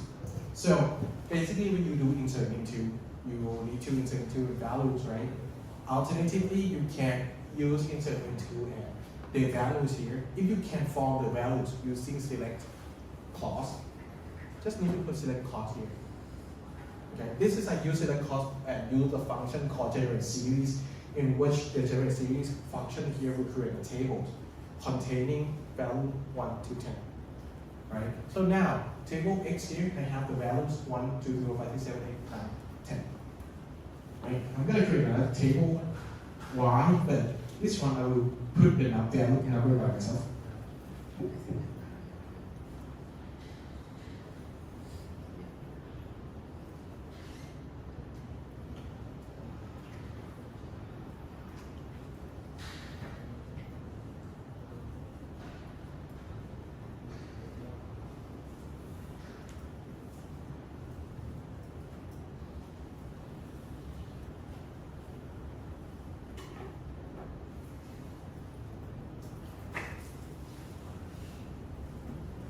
So this is why, right? Why we have these 6 elements, right? These 6 rows.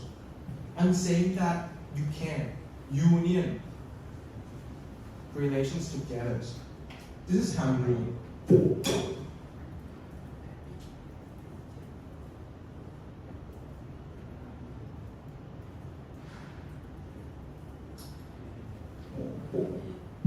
You have 2 queries.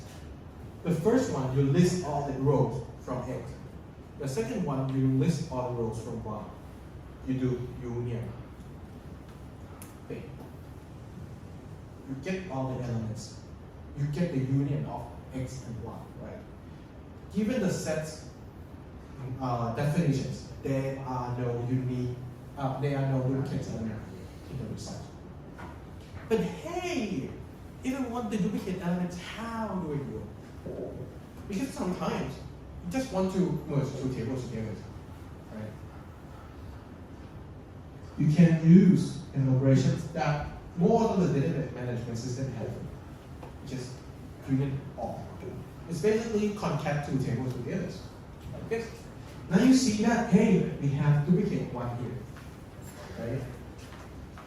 So that is another way to merge 2 tables together. Okay, again, don't be worried. This will not be in your SQL Excel. Okay, just want to tell you that these exist. Okay.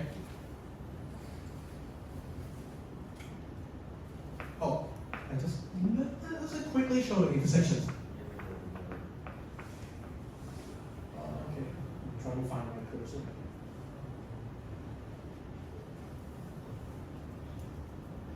So I think you can guess what will be the answer, right? The intersection between X and Y. Do we have intersect all? We do, but it may sound slightly weird. But basically, if you think that these 2 are the sets, they are equivalent, right? So intersect and intersect all, they likely are the same. You know. I think we have this as well. Negate. Oh, we don't have this, sadly. Some database management system have it, but not that big. Right? Anyway, so that is the set operations. Let's talk about relational operations, additional relational operations. The first operations in the relational model and the relational algebra is selection. Sound family? Selection. Yeah, you may think that, oh, this is a select. Unfortunately, no. Selection is where? Selection is filtering. You select a subset of rows from a table. Term sounds weird because eventually the SQL don't use, they just use select for getting columns, right? The second one, protections. Sound the hell is projections? Projection is select. You pick columns. But fun facts. Picking column is only one functionality of projection. The third one, your beloved operations. Join. You should love it, okay? You take this course, one thing that you should learn is join, okay? If you take this course and when you get out and when other people ask you what is join and you cannot answer it, I will be so hurtful, you know. At least do this, okay? At least you say that I can join two tables together, right? Let's see, selections. Okay, relational algebra is mathematics. As mathematics, so this is basically what you're gonna see. A function, right? Selections. When you want to select filters at tables, you need to specify this sigma. This is sigma, small sigma, lower sigma, symbols, okay? And you specify predicate. Predicate is your filtering conditions. For example, I want to get the row whose EID equal to 2 from these relations. From this relation, we will get this as a result. Okay? Okay? And in the predicates, you could combine multiple predicates together using conjunction and disjunctions. Conjunctions. Conjunction. What is conjunctions? Conjunction is, let me check. I think it is and this junction is all. Okay? But for sure, let me check. Give me a moment.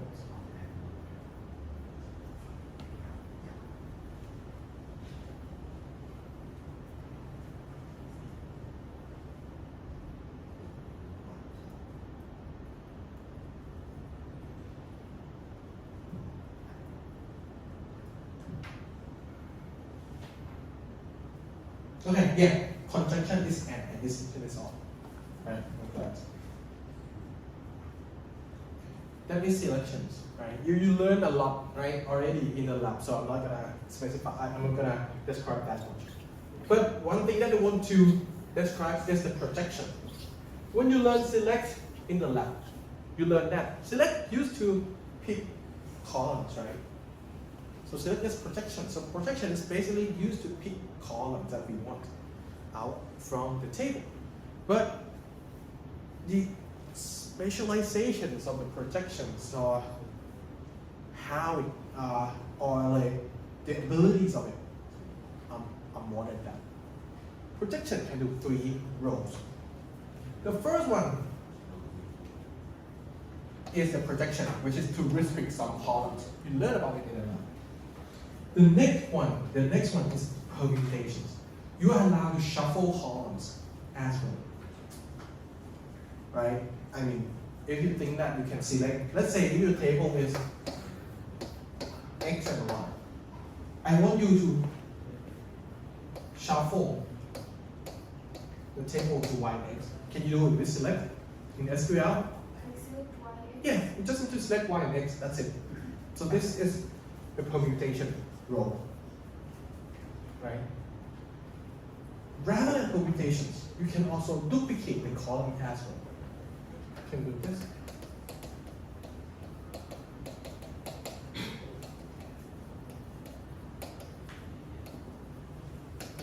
If you do this, you're gonna get X and X. It is possible as well. The last one is combination. You are allowed to combine multiple columns together as well. Let's see an example.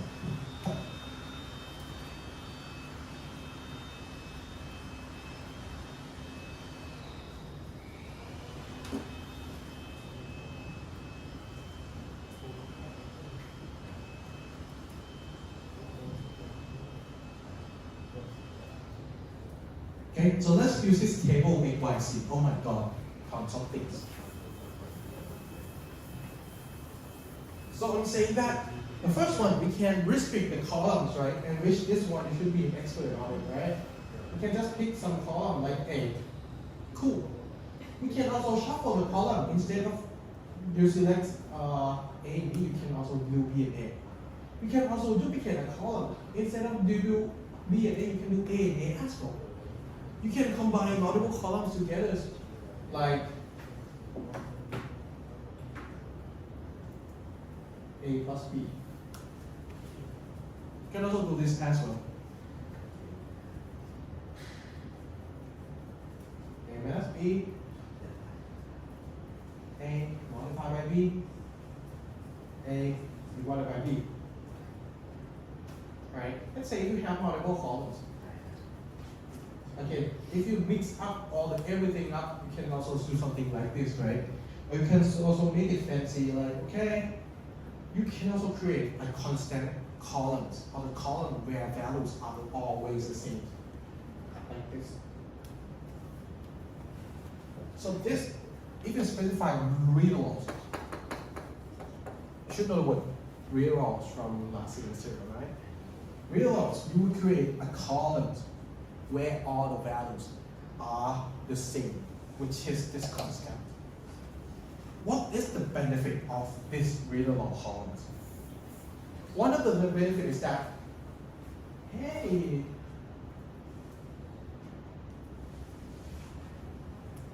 I want to find A, I want to display A, but let all the values in A divided by 100. So if you can, you know that you can specify a constant column like this, right? And you know that you can combine two columns together, which means you should be able to do this, right? Because this one is basically the combinations of the first two columns. And you're allowed to create a constant column like this, right?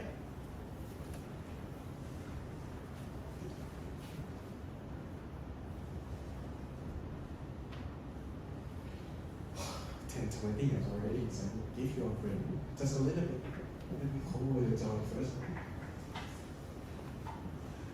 Okay?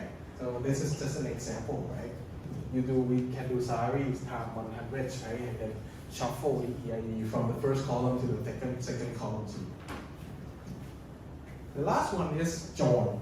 And the join that you learn is inner join, outer join, like left join, right join, full outer join.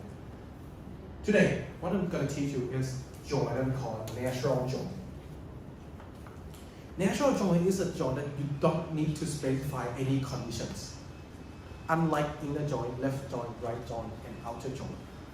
But since you don't need to specify conditions, I don't recommend you to use it in real life because it's uncertain. It's not uncertain. It has some deterministic behavior, which I will tell you. Natural join. You combine two tables based on the common. Actually, I shouldn't say common.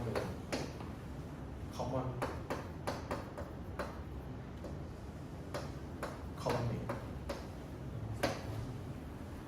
Join. Natural join is you join two tables together based on the common columns name. Which means I have tables relation R, I have relation S. If you do natural joins, it is like you do inner join.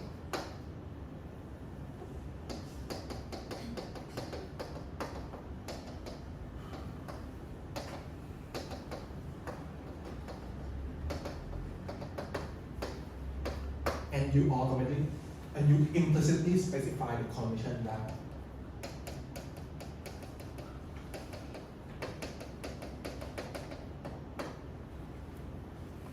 the common column names must be equal. The values in the columns whose column names are the same must be equal, must be equivalent.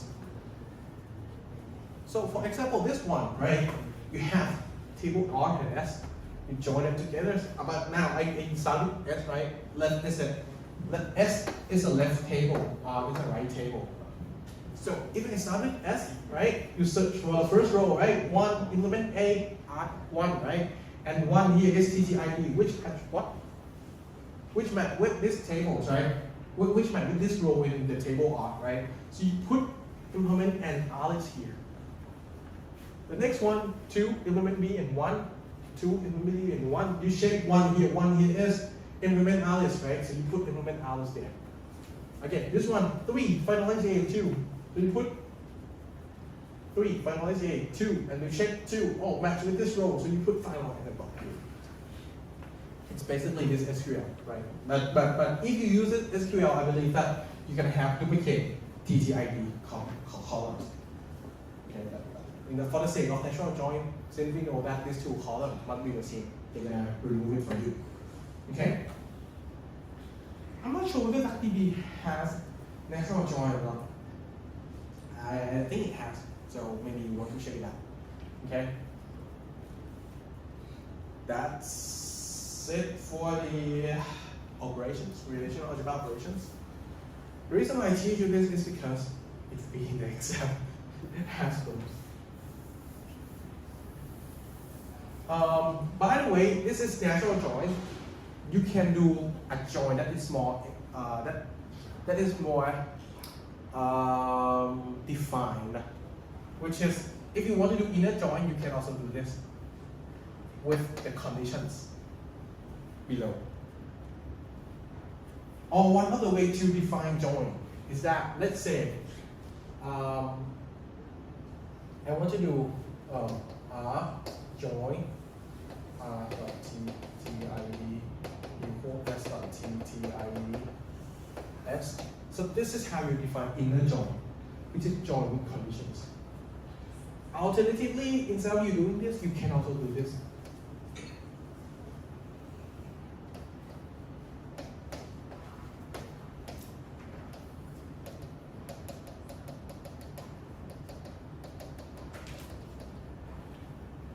I think when we talking about inner join in P&D lab, I told you that join is actually you do Cartesian product. This is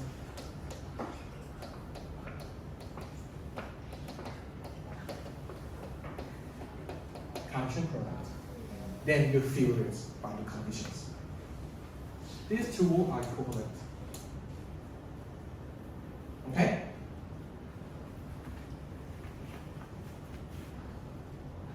Any questions? Comment, concerns?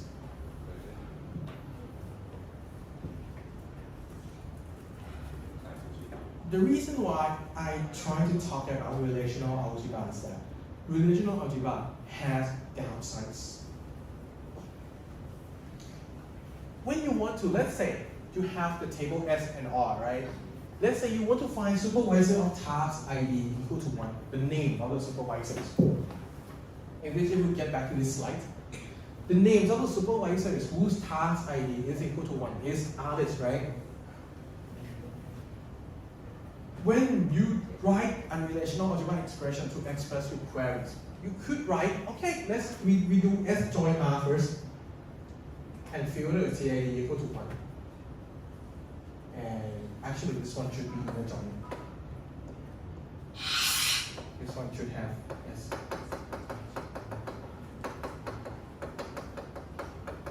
This one has no.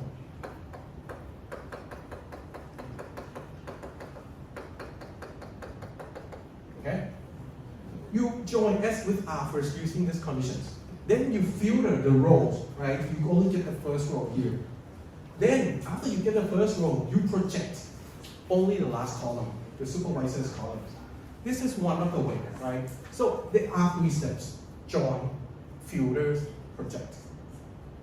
Or you can also do this. Before you join, you filter the S tables to only contain task ID in the moment. This table, before you join, you only get rid of the task ID number 2 and 3 first. So you only have the first row, right? Then you just join. You do join, and then you project. this is another way, another algorithms. In practical, these two algorithms, even though the results are the same, the performance are not the same. The second ones are likely to be faster because join, when you do join, when your programs, when your database manager, DB, you do join, right? They check, they loop through each row in the left table, which is S. Loop through the first row, and for each loop, they do a nested loop through each row in the right table to check whether TTID are matched or not. Which means, if you do not figure it first and you join it directly, you check, you loop through one, right? One, and you for each row here you need to loop 2 times. 2 times, 3 2 times, which is 6 check, right? But if you filter it first like this, when you do join, you only need to do 2 checks. Okay, this filter you may need to do 3 checks first. But 3 plus 2 is 5. Only 5 checks. This one, the join here, only join here, do 6 checks, but you also need to do filter here, this is 1 check, so 7 checks, right? Performance are not the same. This is the downside of relational algebra. Relational algebra, when you specify query, you need to specify steps, high-level steps to find the result, high-level strategies to find the result, in which different strategies may give you different performance. So you need to know. If you want to write relational algebra, it means that you need to know, you need to have expertise in terms of algorithms, a little bit. You need to know at least how join works, in which at least you have learned Python last year, right? Last semester, right?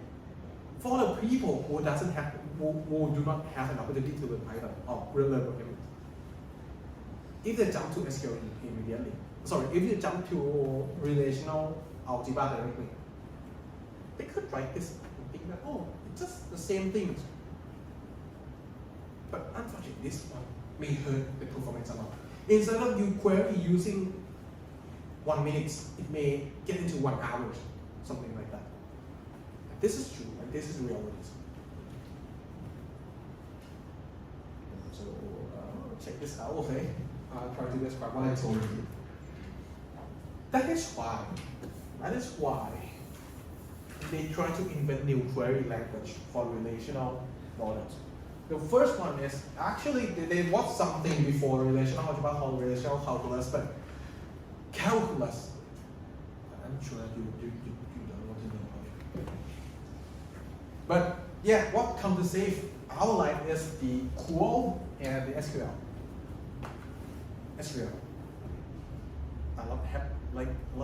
The language that I think many people learn it and they're happy about it. Okay? Right?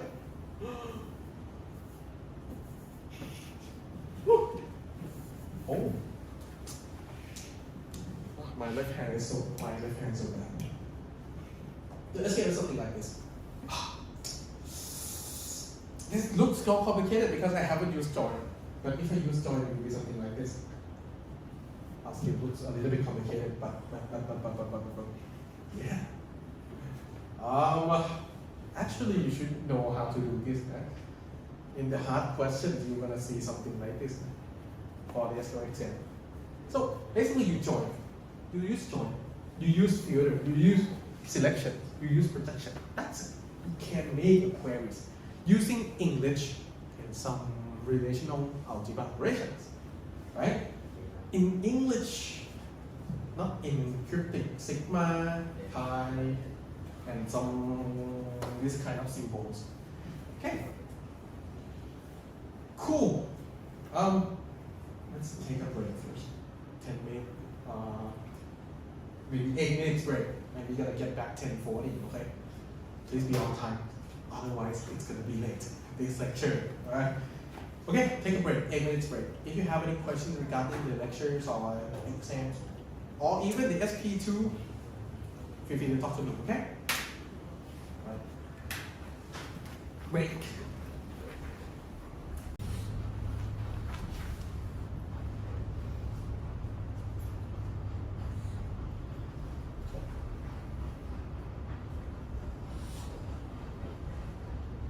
let's see.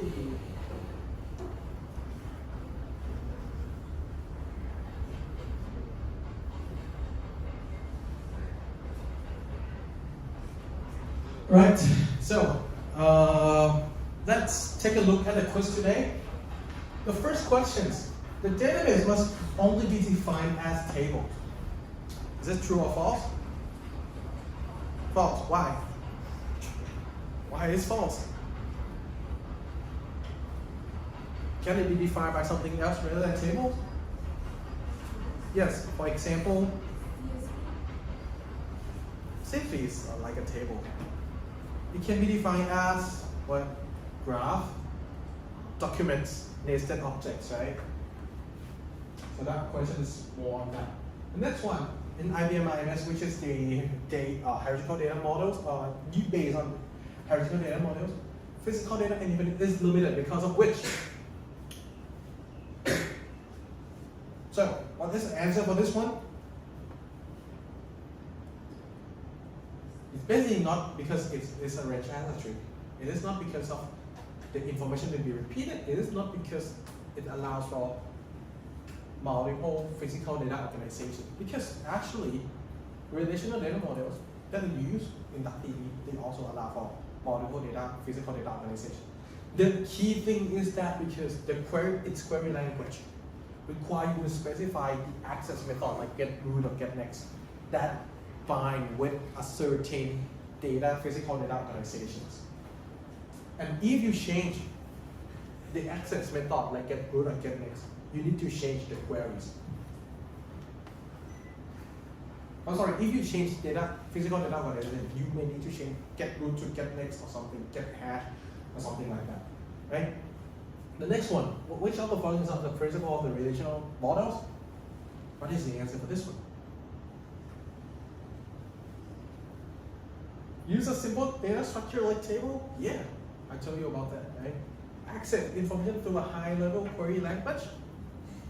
Yeah, right, SQL like relational algebra, right? No proposal for physical formats. Yeah, because they don't want physical data in dividends to be limited. So that is why they do not have a proposal for this. So this last one, query languages must be in English. Is not true. Relational algebra, is it in English? No, it is in Greek. Cryptic Greek symbols, right? So this one is not true. What is relations?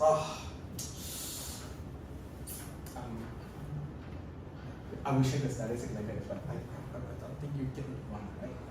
Definitely, we talk about it that it is a set of n tuples, right? The last one, I saw the statistics for this one and I see that many people got it wrong. You may be confused a little bit on the noun part here. So I'm saying that given the following domains in the typical relational models, true, false, 1, 2, select all the values that belong to this domain. Definitely true, small, 1, 2 must belong to this domain, right? How now? Because you mentioned, right? Yeah. That automatically every single one has one. Right. In the lectures, I explicitly say that now, in the typical relational data models, will be automatically included in the domains. Right. But I think for this one, it's a little bit confusing. Maybe I'm gonna give it for free. Okay. All right. Any questions, comment, concerns?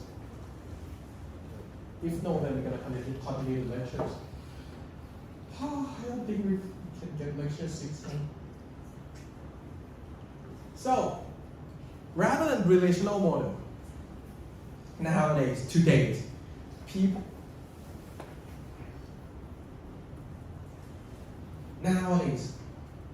also utilize database technologies that is based on other data models as well. And the popular ones are key value data models, document data model, property graph data models. We're going to talk quickly about these three. Okay, key values data models is we store data as a dictionaries in Python. You know, dictionary in Python, right? So basically, it is tables of 2 columns. The first column is a key, where all values must be unique because it will be a unique identifiers. and the second column must be values. This is a values of the key, right? So the operations that we can do are get and set, right? For example, we have this initial database. If we apply set alice 100.00, it will search for the key alice and then update the values. Also, let's say if we do something that doesn't, if we try to set something that doesn't exist in the database. For example, we set indie equal to 555.55, right? We search for the key, but we cannot find a key indie here, right? So what we're gonna do is we will insert new records into the database. Okay? The get, well, just get with the key, right? Put the key in, and we're gonna get the values of the key. And then if we get something that doesn't exist, for example, if we get Audi, which doesn't exist in this database, it depends on the technologies that we use. But one of the behavior is that we're gonna get none. Right? That's it for the key values elements. Pretty fast, right? But this one is the simplest data models. I can't say it's simplest, but nowadays I would say that it is one of the popular data models that is the simplest one. Okay. The next one is document data models. Document data models is first you need to know what is document first. Document. When we talk about document data model, we typically refers to something that we call a JSON object. Right, a JSON object. JSON. JSON. JavaScript object notation. We talk about this kind of objects. JavaScript object notation is basically the way you define an object in the language, the programming language called JavaScript. Okay? So JSON is basically the way to define a nested data structures having different fields. Let's see an example quickly. So this is an example of one object defined in JSON.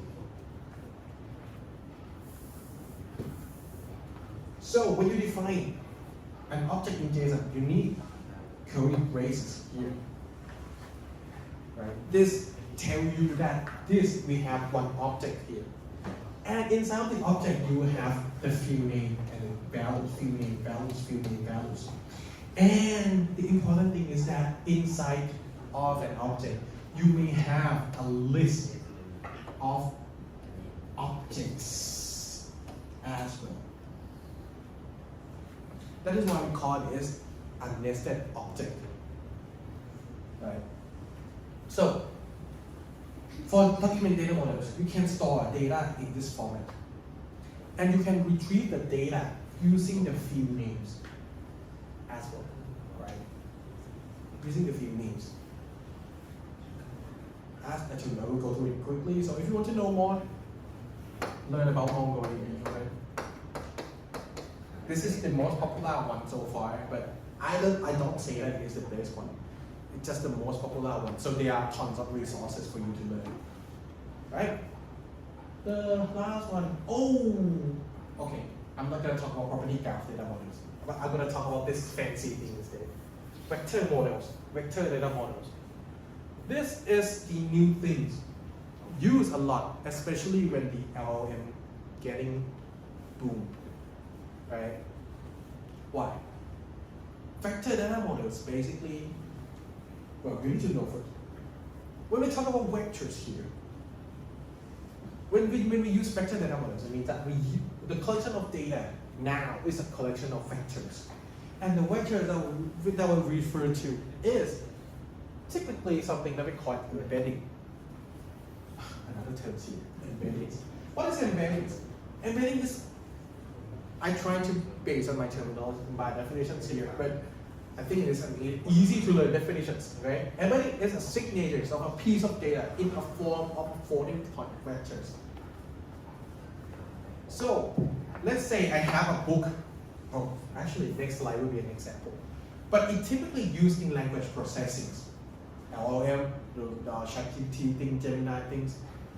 Right? For example, I have 4 books here. Books is basically an object contains a lot of strings, right? If I want to use vector database management system or the database management system that is based on the vector data models, first thing is I need to transform it into an embedding first. And one of the ways we can use transformers. Transformer is in the machine learning field, deep learning field, there is a model, a deep learning model called transformer, which will transform one piece of data into the embedding. This is embedding. Okay, embedding is basically a vector of numbers, right? That is a signature of this item. Okay, so we use transformer to produce a signature in the form of embedding for each book here. Now we have 4 books as embeddings. When we use vector database management system, we are storing this embedding. This embedding is basically a vectors. A vectors. If you learn in your high school something like this, you're gonna see something like this, right? A vectors. But basically, a vector is just multi-dimensional data, collection of data. So this one, you have only 2 dimensions, right? But if you have more numbers, it means that you are working with a multiple dimensions space. So I just compress it into 2 dimensions like this. When you put the when you transform the data from string to embeddings, you can put it into the space, multiple dimension space like this, as a dot, or I should be more precise. The red one should be here, the blue one, orange one, the green one. Put into the space like this. It is a mathematical space, okay? And then, okay.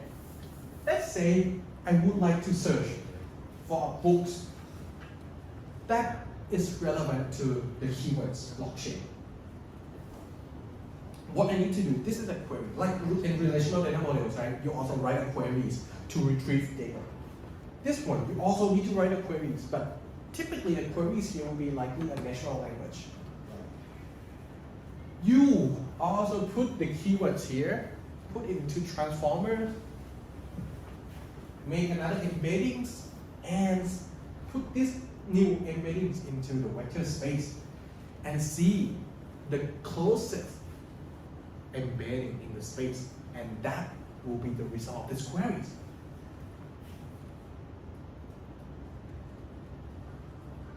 This is basically how your search engine like Google works. They try to find a signature for each website, and when you type into the search box, they try to extract some features from your keywords and try to match the closest, the most relevant website and give it to you. The LLM that you use nowadays, if you use ChatGPT, it is a general LLM, but let's say you want to implement your chatbot for a company or a chatbot for yourself, that you have your own database.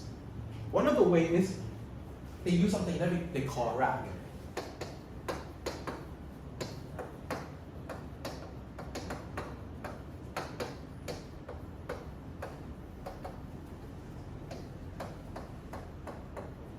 Retrieval augmented generations. Retrieval augmented generation is that you store your data, your knowledge that doesn't exist in ChatGPT or Gemini in vector database management system. Then, when you prompt into the LLM will search for the context. We'll try to so this is your prompt. It will try to, first transform your prompt into embeddings, and then use the embeddings to find the relevant information in your vector database. That is your own data. And then they will use data here as a context, so that when they answer, when the LLM answer you, they have some context, right? They have some knowledge. So it's not like ChatGPT that they don't know they don't know about you, right? So this is the way to give the LLM more content, right? Using vector database management system. That is why I'm trying to teach you this. Okay? It will not be an exam. I can tell you right away. Just some knowledge that I want you to know. Right?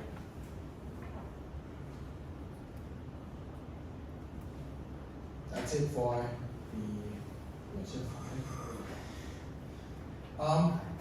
Summary, relational model is still the most popular one, and they will still like be the number one in the market for a while. I believe that it will still be there until I die. I mean, I cannot think about the way to store data better than tables. I feel like people are very familiar with tables, and tables are actually not one of the way to store data in a structured way that is also simpler for non-programmer as well. So I cannot think about the reason why it will die. Okay, people don't want another user. Other data models typically used for specialized workload. For example, key values for a simple key values lookup, vector for similarity search, retrieval augmented generation, and used by LLM that you want to train personally for some companies or for yourself. Some database management systems nowadays support multiple data models as well. They call it a multiple model database management system. For example, I think one of them is Rango DB. I'm not sure about how to spell it, but call it a Rango DB. It claims themselves to be a multi-model. Okay? You may think that is for today, but actually we are kind of like late a little bit. Actually, this one should be lecture number 6, so I will put a little bit of lecture 6 before I'm going to release it. But let me pause